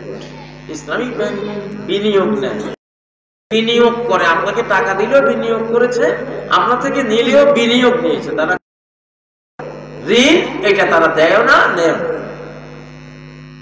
তো বিনিয়োগ যদি নেওয়া হয়, সেটা কোরআনের সূরা আল বাকারার 275 নম্বর আয়াত থেকে যে আয়াতগুলি আছে সেখানে স্পষ্ট আছে, আহাল্লাল্লাহুল বাইআ, আল্লাহ তাআলা ব্যবসাকে কি করেছেন? হালাল করেছেন। বিনিয়োগ ভিত্তিক লাভকে হালাল করেছেন। একটা হলো হারাম জাদা, আর একটা কি হালাল জাদা। একটা কি হারাম জাদা, কবুল করিলাম এটা ছাড়া যেটা হয়েছে সেটা কি হারাম জাদা। আর শুধু এই কবুল করিলাম কথাটা হয়েছে যথা নিয়মে, এটা কি বেশ কম তো বেশি না, একটা কথা, একটা কথাই তো নাকি, এটা সিস্টেম। ছোট্ট একটা পার্থক্য, বেশি হালাল হারামের পার্থক্য খুব ছোট। ইসলামী ব্যাংক বিনিয়োগ দেয় profit and loss sharing business. তারা প্রফিট যেমন তারা মনে রাখে, লসের কথাও কি তারা স্বীকার করে, যেন লসও হইতে পারে। আর সুদী ব্যাংকে শুধু প্রফিট, ওখানে কোনো লসের হিসাব নেই। পৃথিবীতে এমন কোনো ব্যবসা হালাল নাই যেটাতে শুধু লাভই হইতে থাকবে, জীবনে কোনোদিন লস হবে না। এমন কোনো ব্যবসা পৃথিবীতে আছে নাই। অতএব ওইটা অন্যায়। ওটা আসলে সুদী ব্যাংকে যেটা হয় ওটা আল্লাহ কোরআনে আইনে ওটা কভার করে না, এই জন্য ওটা নিষেধ। ঘুষ দিয়ে চাকরি নিলে সেই চাকরি টাকা হালাল হবে না। ঘুষ আর কি, ঘুষ দিয়ে চাকরি নিলে দুইটা অবস্থা হতে পারে। একটা হলো আপনি ইন্টারভিউতে ফার্স্ট হয়েছে, চাকরিটা আপনারই পাও না, কিন্তু অফিসাররা বলে টাকা না দিলে যতই তুমি ফার্স্ট ক্লাস ফার্স্ট হও, টাকা ছাড়া চাকরি দেবে। বাধ্য হয়ে কিছু টাকা হারামখোরদেরকে দিতে হয়। এই অবস্থায় আপনার চাকরি হারাম হবে না। আপনার চাকরি কি হবে না? হারাম হবে না। কেন হারাম হবে না? কারণ চাকরিটা আপনি যেহেতু ফার্স্ট হয়েছেন, আপনারই পাওনা। অফিসারদের উপরে ফরজ ছিল বিনা ঘুষে বিনা টাকায় আপনাকে চাকরিটা দিয়ে দেয়া, কিন্তু তারা হারামখোর, গোবর না খালি তাদের হয় না, এই জন্য তারা খেয়েছে। আপনি ওটা নিরুপায় হয়ে দিয়েছেন, আপনার গুনাহ হবে না, গুনাহ কার হবে? তাদের মধ্যে কিয়ামতের ময়দানে আপনি টাকাটা বেরোতে পাবেন ইনশাআল্লাহ। তারা জুলুম করে দিয়েছে।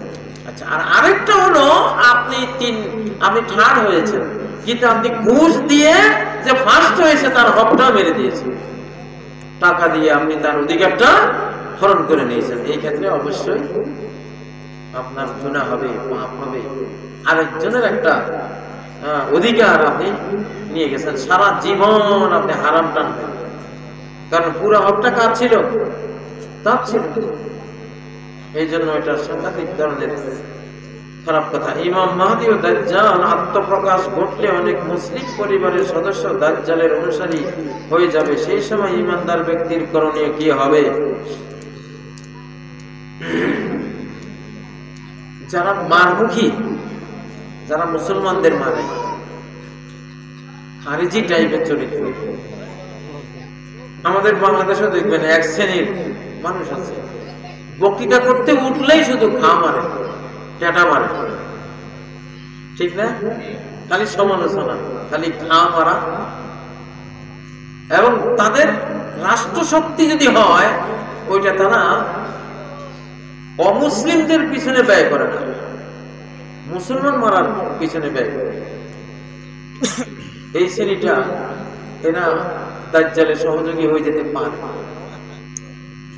দাজ্জালের সহযোগী হয়ে যেতে পারে। আজকে যারা ইয়ামানদেরকে মারতেছে, ইয়ামানের মুসলমান কত আল্লাহওয়ালা, ওদেরকে মারতেছে, ফিলিস্তিনিদেরকে মারতেছে, ইরাককে মারছে, লিবিয়াকে মারছে, খালি যেখানে সেখানে খালি মুসলমান মারার পিছনে যে মানুষগুলি তাদের মেধা, অস্ত্র, ধনবল, অস্ত্রবল সব ব্যয় করতেছে, এই শ্রেণীটাই আখিরুহুম মাআল মাসিহিদ দাজ্জাল। নবীজি বলে গেছেন এই শ্রেণীটাই যারা মুসলিম মুসলিমদের সহ্য করতে পারে না, অমুসলিমদের বিরুদ্ধে এদের কোনো কথা নাই, যত কথা সব মুসলিমের বিরুদ্ধে। এই শ্রেণীটাই দাজ্জালের পক্ষ হয়ে মুসলমানদের বিরুদ্ধে লড়বে।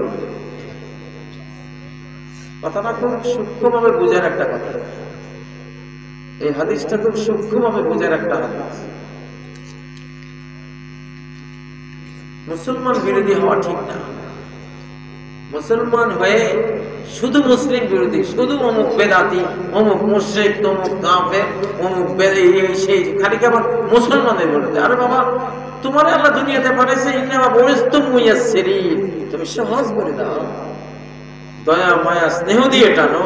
বললাম তুমাসু মুয়াসসিরিন, শুধু রাস্তা কঠিন করে দেওয়ার জন্য তো আল্লাহ তোমাকে প্রেরণ করেন।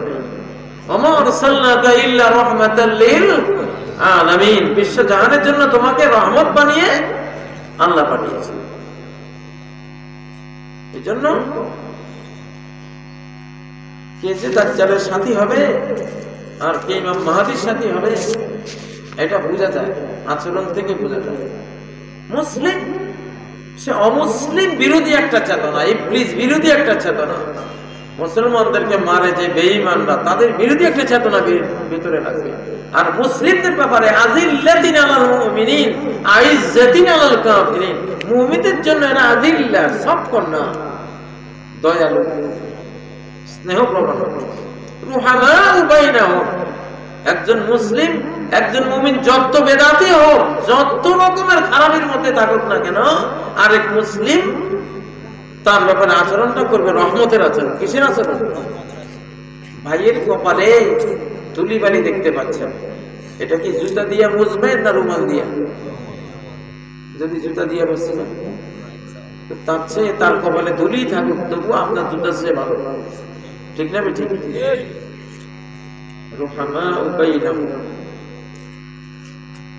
দাজ্জাল কি এখনো দ্বীপে বন্দী আছে? দাজ্জাল কিভাবে পুরো পৃথিবী নিয়ন্ত্রণে নেবে? মুসলিম নারীরা এই ফিতনায় বেঁচে যাওয়ার কারণ কি? দাজ্জাল এখনো দ্বীপে আছে কিনা? থাকতে পারে, তবে অচিরে সে বেরিয়ে আসবে, এটা হাদিসে আছে। কতগুলি আলামত। তোমার এই উপসাগরের পানি যখন শুকিয়ে যাবে, এখন প্রায় শুকনো অবস্থায় আছে, আইনে জাগার, তারপরে নাফলে বাইসান, যখন ওই খেজুর বাগানে খেজুর হবে, তো তখন দাজ্জাল বের হবে।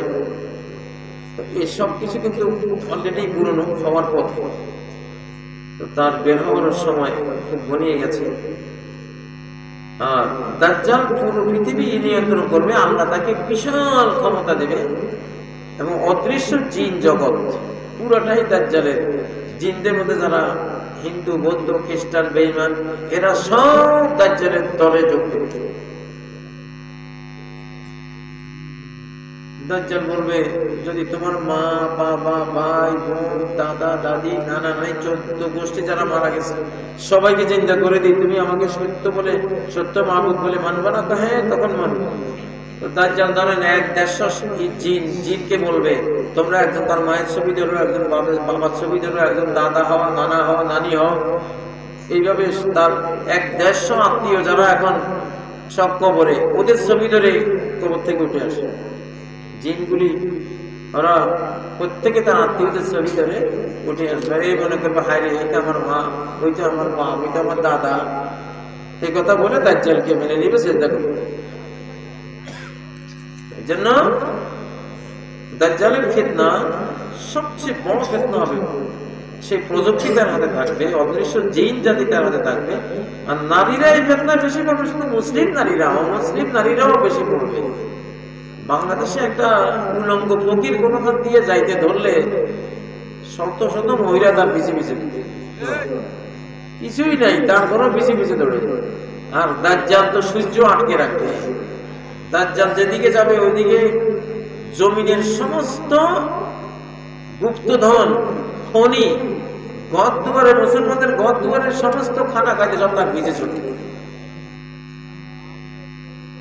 এই অবস্থা দেখলে, এই মিরাকল অলৌকিক অবস্থা দেখলে মহিলারা টিকতে পারবে? এই জন্য বলা হয়েছে যে মহিলাদেরকে চৌকির পায়ার সাথে বেঁধে রাখতে হবে, ওই সময় হাটের সাথে বেঁধে রাখতে হবে, নাহলে ধরে রাখতে পারবো না, এই অবস্থা হবে। আর সূরা কাহফের প্রথম 10 আয়াত যদি কেউ পড়ে, মুখস্থ রাখে, তবে সেটা যদি ওই সময় পড়ে আল্লাহ তাআলা সেফ রাখবেন ইনশাআল্লাহ। সূরা কাহফের প্রথম 10 আয়াত, মান হাফিজা 10 আয়াত মিন আউয়াল সূরাতিল ফাতিহা, মিন আউয়াল সূরাতিল কাহফ মুসলিমা মিনাদ দাজ্জাল। নবীজি বলেন যে সূরা কাহফের প্রথম 10 আয়াত কেউ মুখস্থ করলে দাজ্জাল থেকে সে বেঁচে যাবে। অ্যালোপ্যাথিক ও হোমিওপ্যাথিক এই দুইটার মধ্যে কোনটি মানব দেহের জন্য উপকারী? আসলে এগুলি তুলনা করার বিষয় না। অ্যালোপ্যাথিক দিয়ে অনেক খেদমত হচ্ছে, যে অপারেশনাল যে ফাংশন গুলো, তারপরে খুব তাড়াতাড়ি একটা পেইন থেকে মুক্তি পাওয়া, এগুলি তাদেরও অনেক ভালো আছে, আবার কিছু দুর্বলতাও আছে। তবে অ্যালোপ্যাথিক সবচেয়ে বড় দুর্বলতা হলো আত্মা স্বীকার করে না। রূহ আছে, যে আত্মা আছে যেটা স্বীকারই করে, শুধু দৈহিক চিন্তা করে। আর হোমিওপ্যাথি মনোদৈহিক। হেনিম্যান তো আগে সার্জন ছিলেন, অ্যালোপ্যাথিক সার্জন ছিলেন। তো অ্যালোপ্যাথিকের মধ্যে আত্মার অস্বীকৃতি দেখে পরে উনি নিজে বেরিয়ে এসে হোমিওপ্যাথি আবিষ্কার করেন। হোমিওপ্যাথির মূল থিমই হলো যে মানুষের আত্মার ভিতরে কলুষতা ঢুকলে পরে মানুষের দেহের মধ্যেও কলুষতা ঢুকে। এটা তো হাদিসের কথা। ইন্না ফিল জাসাদি লামুদগা, বডির মধ্যে একটা মাংসপিণ্ড আছে, যা সলুহাল জাসাদু করলো, ওটা ঠিক হয়ে গেলে গোটা দেহ ঠিক হয়ে যায়, ওটা নষ্ট হয়ে গেলে গোটা দেহ নষ্ট হয়ে যায়। আলা ওয়াহিয়াল কলব, সেটা হলো অন্তর।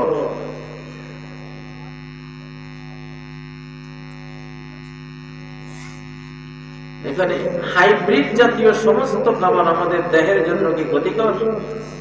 সকল হাইব্রিডের পিছনে শয়তানের ফর্মুলা আছে। বললাম না, ওয়ালা মুরান্নাহুম ফালা ইউগাইয়িরুন্না খালকাল্লাহ, আল্লাহর সৃষ্টিকে চেঞ্জ করবে শয়তানের নির্দেশে। এই জন্য বাজারে হাইব্রিড একটা খাদ্যের দাম যদি হয় 200 টাকা, দেশিটার দাম হয় কত? 700, 800, 1000 টাকা। এটা কি এমনি বিনা কারণে? সবাই বুঝে যে দেশিটা উত্তম, স্বাস্থ্যকর, আমাদের জন্য সবাই বুঝে। কে না বুঝে? এটা বোঝার জন্য টাইটেল পাস করা লাগে না, এটা এমনি আমরা বুঝি। আল্লাহ বলতে কর্মব্যস্ততার কারণে নামাজ সবসময় দেরি করে পড়লে মনে হবে কি?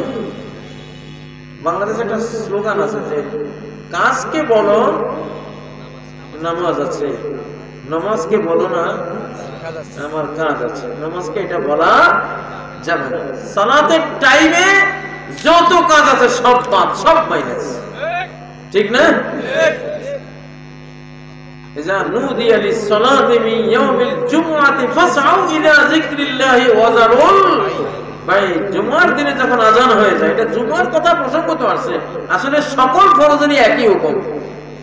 যখন আজান হয়ে যাবে তখন সালাতের থেকে ছোট অজারুল ভাই ব্যবসা বাণিজ্য বাদ দাও। এই সময় ব্যবসা বাণিজ্য হারাম। ব্যবসা বাণিজ্য কি হারাম? সৌদি আরবে গেলে আগের জামানায়, এখনো আছে নিয়মটা অনেকটা, আজান হওয়ার সাথে সাথে কোটি কোটি টাকার ব্যবসা সব বন্ধ, স্টপ করে সব কোথায় চলে যায়? মসজিদে চলে যায়। এটাই নিয়ম।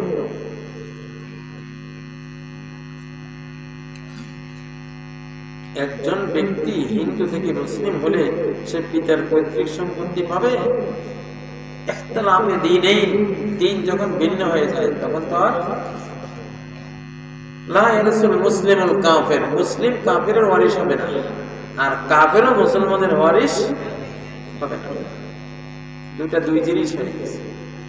নূহ আলাইহিস সালামের ছেলে কেনান যখন কাফির হয়ে গেছে, আল্লাহ বলেন ইন্নাহু লাইসা মিন আহলি, সে তোমার পুত্রই নয়, সে তোমার পুত্রই নয়, তোমার পরিবারের সদস্যই নয়, কাট অফ। কাফির হওয়ার কারণে কি হয়ে গেছে? পুত্রত্ব ক্যান্সেল, বাতিল, ত্যায্য পুত্র হয়ে গেছে। তো পুত্রই থাকে না, ওয়ারিশ হবে কোথায়? মুসলিমদের মধ্যে অনেক এখন চরম আকার ধারণ করেছে। মুসলিম উম্মাহকে তৈরিতে যুবকদের করণীয় কি? এটা দিয়ে তো ওয়াজ করলাম। ছোট্টখাট্ট জিনিস নিয়ে কখনো মতবিরোধ করো না, ফরজে ফরজে চলবে। সবাই ফরজ পড়তে মসজিদে আসছে কিনা যথেষ্ট। মান সাল্লা সালাতানা ওয়াস্তাকবালা কিবলাতানা ওয়া আকালা যাবিহাতানা, যে আমাদের এই পাঁচ ওয়াক্ত সালাত পড়লো সে তোমার ভাই। কিভাবে পড়লো ওটা তোমার দেখার দরকার। কিভাবে পড়লো, কেমনে হাত বাঁধলো, কেমনে রুকুতে গেল, কেমনে বসলো, এটা দেখার কোনো দরকার নাই। পাঁচ ওয়াক্ত পড়ছে কিনা এইটা দেখার। হাদিসে বলছে, সহিহ মুসলিমের হাদিস, মান সাল্লা সালাতানা, আমাদের সালাত যে পড়ে কিভাবে পড়ে পড়ে, ওয়াস্তাকবালা কিবলাতানা, আমাদের কিবলা যদি সে মেনে নেয়, কিবলামুখী যদি হয়। বাংলাদেশে কোন ইসলামিক গ্রুপ, ইসলামী দল, ইসলামী মাযহাব কিবলাকে অমান্য করে? পাঁচ ওয়াক্ত সালাত অমান্য করে? তার কি ঐক্যের তো সবই আছে দেখা যায়, ঠিক না? ওয়া আকালা যাবিহাতানা, পরস্পরে জবাই করা পশু খায়। আলে হাদিস জবাই করলে হানাফিরা খায় না, হানাফিরা জবাই করলে আলে হাদিসে খায় না। তাতে সবই তো ঠিক আছে, ইখতিলাফের কারণই তো নাই। আসলে ইবলিস করে কি, ছোট্ট ছোট্ট জিনিস দিয়ে লাগাই দেয় যাতে বড়টা নষ্ট হইতে পারে। তখন নামাজিরা যখন ভিতরে আমিন লইয়া হাত বাঁধালে মারামারি করে, বেনামাজি তখন মুসকি মুসকি আসে, ওই জন্য তো মসজিদে যাই না, আর যাইতে হবে, ঠিক না? মুসল্লিরা যদি মতবিরোধ ঝগড়াঝাটি করে, বেনামাজিরা সুযোগ পায়, তারা নামাজ ত্যাগ করে, আরো বেশি তারা নামাজ ত্যাগের উপরে অটল হয়ে যায়। এই জন্য কখনো এটা করতে নেই। গ্রামে গঞ্জে যত মামলা মোকদ্দমা দেখবেন, জমি এক হাত আধ হাত লইয়া মার্ডার, এক হাত লইয়া মামলা হইয়া এক একর হারাইছে। আরে গাধা, তুই এক হাত জমি তুই নাই নিতি, তো ওই এক একর জমি থাকতো, ঠিক না বেটি? এই জন্য মুসলিম জাহানকে স্টাডি করলে যেটা দেখা যায় 1400 বছর ইতিহাসে, যে যত মারামারি, বড় বড় হানাহানি, জাতির অনৈক্য ভাঙ্গা ভাঙ্গি হয়েছে, সব এই মোস্তাহাবার ছোট মানুষ। বাংলাদেশে আসলে তো কি বলবে, টুপি লম্বা কেন, এই তো হারিস, টুপি গোল কেন, এই তো অমুক, ওনার ওয়াজে শোনা যাবে, ঠিক না? টুপি পাঁচ করলি কেন, এটা তো ওই তো আহারি। এই টুপিটা না থাকলে কি হবে? জি, টুপিটা না থাকলে কি হবে? মুসলিম জামাতের পশ্চিম গোলাতে টুপি ছাড়াই তারা নামাজ না। আমরা তো ওই বুদ্ধিজীবী না যে চুল টুল ছড়িয়ে যাবে। আমরা যতই গবেষণা করি, চুল দেখতেছি আমি একটু একটু বাড়তেছে। কোরআন আলাদা গবেষণা করলে ইনশাল্লাহ, কোরআন ঠিক মতো মেনে চললে চুল পড়ার বদলে আরো মজা হবে ইনশাল্লাহ। না, অনেকে মনে করে কি জানে, আমরা ওই আমাদের এক শ্রেণী আছে না বাংলাদেশের মুরগি বুদ্ধিজীবী, আমরা তো ওইরকম না। মুরগির মতো যদি বুদ্ধি থাকতো তবু বাঁচে যেতে পারতো, মুরগির সমান হতো না, ঠিক না? মুরগিদের মধ্যে তো আজান একটা মতো আছে না, নাই? মোরগে ঘরের ভিতরে আজান দেয় না, ঠিক? সে তো মুয়াজ্জিন, নবীজি বা হাদিসের মধ্যে এসেছে, সে ফেরেশতা দেখে আজান দেয়। সুবহানাল্লাহ।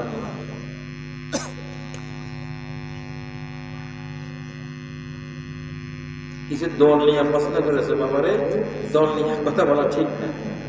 প্রত্যেক দলের মধ্যে অনেক হক জিনিস আছে, কিছু ভুল আছে। ভুলগুলি 5, যেগুলি হক আছে সেগুলির মধ্যে আমরা একমত, ঠিক না? রুই মাছের মধ্যে পিত্ত আছে, আর গোটা দেহে তার গোস্ত আছে ভালো, ঠিক না? আমরা পিত্তের সাথে একমত, আমরা ফেলে দেব, ফেলে দিয়ে গোস্তগুলি কাইটা সুন্দর করে, নাকি পিত্ত আছে দেখে তার গোস্ত শুদ্ধ ফেলে দেব, তাহলে রুই মাছেরই তো তাহলে ভ্যালু থাকে না, ঠিক না? ঠিক এইরকম চোর ধরে হাত কাটা, মহিলাদের পর্দার গুরুত্ব, টাকার নিচে কাপড়, পুরুষের স্বর্ণ না পড়ার বিষয়ে বৈজ্ঞানিক বিশ্লেষণ আছে কি? ইসলামের এমন কোন জিনিস নাই যেটার বৈজ্ঞানিক বিশ্লেষণ নেই। পশ্চিমা বিশ্ব ডেলি 1000 গবেষণার ফলাফল প্রকাশ করে, সবগুলি ইসলামের পক্ষে আসে যদি ওই গবেষণাটা সঠিক হয়। গবেষণা যদি সঠিক হয়, চোর ধরে হাত কাটলে হাত কাটার যে বিজ্ঞানটা, কারণ এটা এমন এক শাস্তি, চোরারে ধরে যদি 1000 ব্যাট মারো, পরের দিন যে শ্বশুর বাড়ি যাইব কিচ্ছু নেই, শরীরে কোনো জামা কাপড়ের ভিতরে কি হয়েছে দেখার কোনো কায়দা নাই, ভদ্র জামাই। কিন্তু হাত কান কাটি দিলে শ্বশুর বাড়ি গেলে যদি বিদেশে গেলে কিনে তুই দেশে চুরি করে, দেশে বিয়ে থাকতে পারো না, চুরি করে এখন আইসে। ওই ব্যাপারে সাবধান থাকিস, সবাই সবার নসিহত করবো, ঠিক না? ঠিক। যদি চেয়ারম্যানিতে দাঁড়ায় কি ভোট চাইতে আইসেন মিয়া, আরেকটা তো ভালো না, এসে সাইন্টিফিক সাজা চোরের জন্য আর আসলে নিয়ে যেখানে যাইব সেখানে দাঁড়ায়, ঠিক না? কি এক সাইন্টিফিক টর্মেন্ট আল্লাহ তাআলা দিলেন, কিন্তু সে বেঁচেও থাকলো, তার মানবিক বাঁচার অধিকারটাও থাকলো।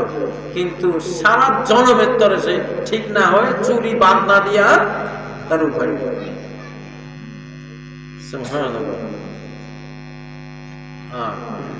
চুরি তো করে হাত দিয়া, কি দিয়া নাকি ঠ্যাং দিয়ে চুরি করে? হাত দিয়েই তো করে, শীত কাটে দেয় হাত দিয়ে, ঠিক না? নিয়ে যায় হাত দিয়ে, চুরি কাজে এমনিই তো ওটা তাই। এই জন্য সাজাটা হাতকে দেওয়া হয়েছে, যে অঙ্গটা অপরাধের সাথে সরাসরি জড়িত।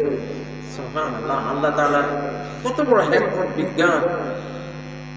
মহিলাদের পর্দার গুরুত্ব আর কি বলতো। এই যে দেখো কারেন্টের তার, নেগেটিভ আর পজিটিভ না? নেগেটিভটার নাম হলো রহিমা, আর পজিটিভটার নাম রহিমউদ্দিন।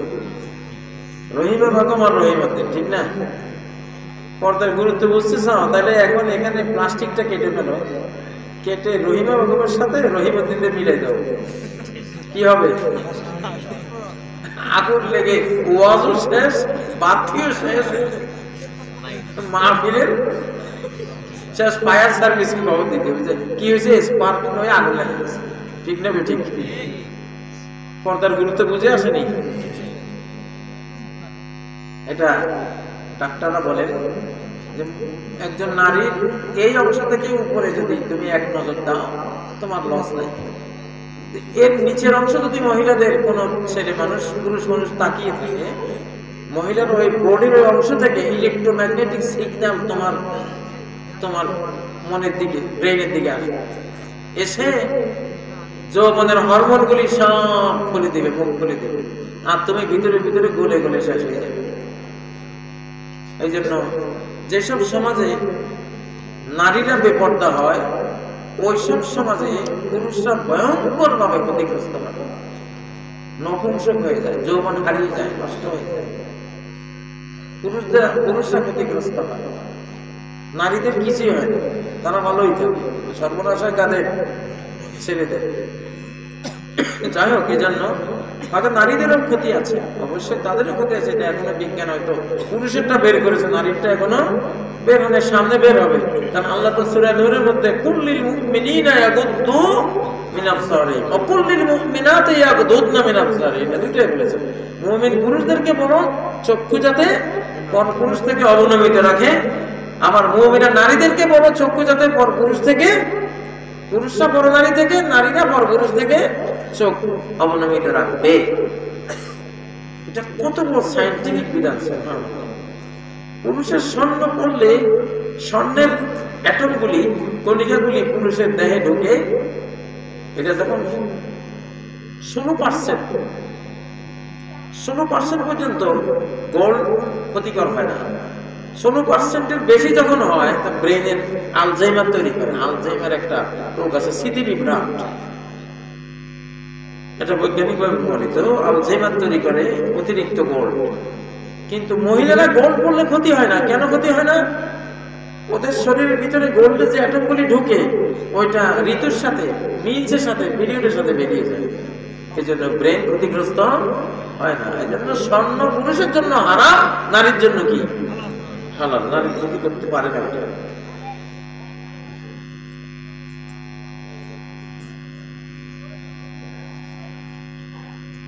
মসজিদের ভেতর টিনের মধ্যে প্রাণীর ছবি থাকলে নামাজ হবে কি না? প্রাণীর ছবি থাকা যাবে না, ওটা রং দিয়ে ওটা মুছে ফেলতে হবে। প্রাণীর ছবি থাকা যাবে না। আয়েশার ঘরে একটা পর্দা আয়েশা দিয়েছিলেন, সেখানে কিছু ছবি আঁকা ছিল। নবীজি ঢুকেন নাই ওই ঘরে, ওরা আয়েশা ওইটা খুলে ফেলে ছেড়ে মাটিতে বিছিয়ে দিয়েছেন, পদদলিত করে দিয়েছেন। এই জন্য এটা চলবে না। গ্লাসের মধ্যে নিজের প্রতিচ্ছবি দেখা গেলে ওটা সমস্যা। গ্লাসে, পানিতে, আয়না নিজের ছবি দেখলে ওটা কোনো সুরত তৈরি হয় না, অঙ্কিত ছবি রূপান্তরিত হয় না, তৈরি হয় না, এটা তো সমস্যা। ফরজ সালাত শুরু হলে সুন্নাত পড়া যাবে কি? যাবে না। যা উকিমাতিস সালাত ফালা সালাতা ইল্লাল মাকতুবা, সহিহ বুখারী হাদিস। যখন ফরজ শুরু হবে তখন ফরজ ছাড়া আর কোন সুন্নাত পড়া যাবে না, যাবে না। তাহলে ক্ষতি হবে, লস হয়ে যাবে। সুন্নাত পরে পড়া যাবে। সুন্নাত কি পরে পড়া যাবে। ফরজ সালাতে ফাঁকা জায়গা রেখে নামাজ পড়লে নামাজ হবে কি? নামাজ হবে। ফাঁকা রেখে নামাজ হবে, কিন্তু বিশাল সওয়াব থেকে বঞ্চিত হবে।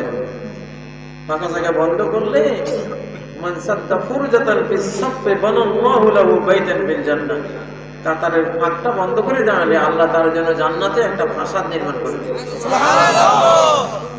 সে একজন মুসলমানের গায়ের সাথে গা লাগিয়েছে, ঘৃণা করে না একজন মুসলমান।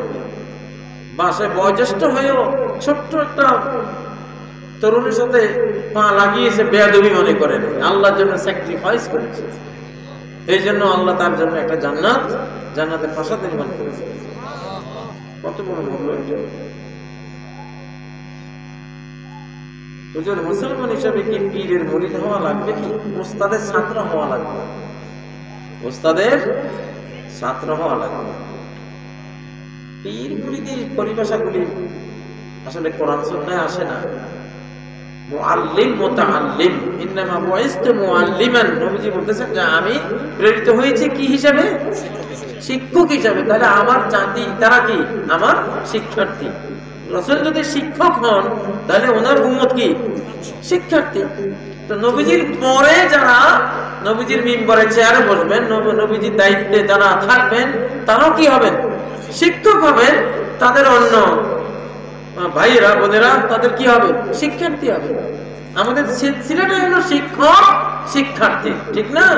মুআল্লিম মুতাআল্লিম। এখানে পীর মুরিদের এই সিলসিলাটা আসলে এই শব্দগুলি ব্যবহার না করাই ভালো।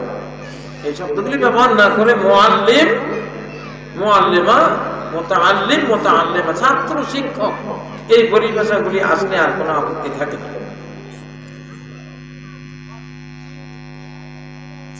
মেলামাইন প্লেটে খাওয়া জায়েজ আছে কিনা? মেলামাইনে যে জীবাশ্ম দিয়ে বানায়, যে হাড্ডি শুকুন, কুকুর, সাপ, বিচ্ছু সব হাড্ডিগুলি এনে মেলামাইন বানায়। তো এই জন্য হয়তো প্রশ্নটা করেছে। অনেক সময় গোরস্থানে মানুষের হাড্ডি চুরি করে নিয়েও এগুলিতে ব্যবহার করে। জানি না এখন কি হয়, এখনকার মেলামাইনে ওটা আছে কিনা। জীবাশ্ম মনে এখন ব্যবহার হয় না, একসময় ব্যবহার হতো, এখন হয় কিনা আমার জানা নেই। সম্ভবত এখন একটা বাদ দিতে পারে তারা। তারপরে একটা জিনিসের যখন মূল চেঞ্জ হয়ে যায় পুরোপুরি, মূলটা যখন চেঞ্জ হয়ে যায় পুরোপুরি, তখন আর ওই আগের সেই হারামটা থাকে না, টোটাল চেঞ্জ হয়ে যায়। তো তাবাদ্দুলে হাকিকতের কারণে তাবাদ্দুলে হুকুম হয়। সেই হিসেবে মেলামাইনকে একবারে হারাম বলা যায় না। আর আমরা তো জানি না আসলে সুনির্দিষ্টভাবে যে কিসের হাড্ডি এখানে দিয়েছে বা আদৌ দিয়েছে কিনা, সন্দেহ করে একটা মাসালা দেয়া ঠিক না। ওয়াজ মাহফিলে অনেক বক্তা শ্রোতার হাত তুলে শর্তযুক্ত ওয়াদা বা শপথ করা, শ্রোতারা জেনে না জেনে অথবা বাধ্য হয়ে শপথ করে। এই শপথ বা ওয়াদা ভঙ্গ হলে গুনাহ হবে কি?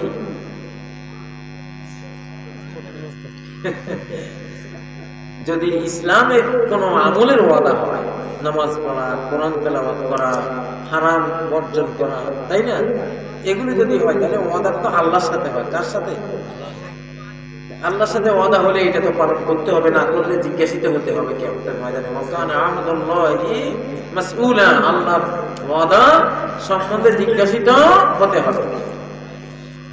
সুবহানাল্লাহ। ডক্টর মিজানুর রহমান আজহারি, ডক্টর খন্দকার আব্দুল্লাহ জাহাঙ্গীর, কাজী ইব্রাহিম আব্দি সহ বেশিরভাগ আলেম বলেন নবী আমাদের মতো মানুষ এবং মাটির তৈরি। কিন্তু ডক্টর এনায়েতুল্লাহ আব্বাস সহ সুন্নি পীর যারা, তারা বলে নবী আমাদের মস্তক নূরের তৈরি, কেউ বলে আল্লাহর জাতি নূরের তৈরি। এমন দুই রকম বিশ্বাস কি ঈমান বিরোধী কিনা?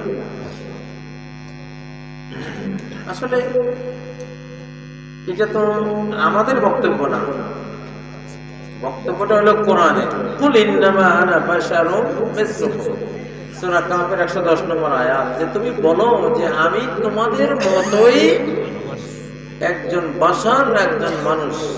মানুষ কিসের তৈরি? মাটির তৈরি। ক্লিয়ার কথা। এইটা বুঝতে তো এমএ আর টাইটেল পাস লাগে না, ডক্টরও হওয়া লাগে। কোরআন বলছে আমি তোমাদের মতোই মানুষ, তোমরা যেমন খাও আমারও খেতে হয়, তোমাদের বডিতে যেমন রক্ত আছে আমারও রক্ত আছে, কাটা গেলে তোমরা ব্যথিত হও আমিও ওই, তোমাদের সন্তান হয় আমারও সন্তান, তোমাদের ক্ষুধা লাগে আমারও ক্ষুধা লাগে, একই তো নাকি? পার্থক্য কোথায়? ইউহা ইলাইয়া, পার্থক্য হয় ওহীর মধ্যে, যে আমার কাছে ওহী আসে, আমি নবী হয়েছি, তোমরা নবী হও। এই হলো পার্থক্য।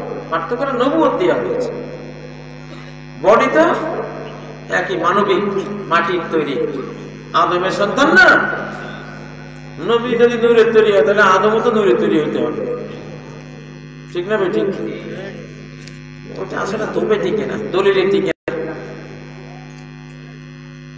নবী মাটির তৈরি, হেদায়েতের নূর, হেদায়েতের নূর।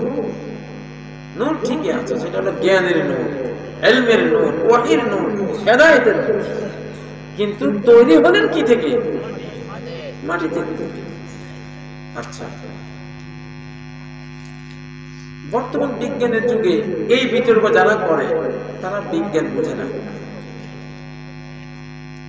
কারণ বিজ্ঞান বলে মাটির মধ্যে কি আছে? ইলেকট্রন, নিউট্রন, প্রোটন, ঠিক না? কি ফোটনের ভিতরে কি আছে?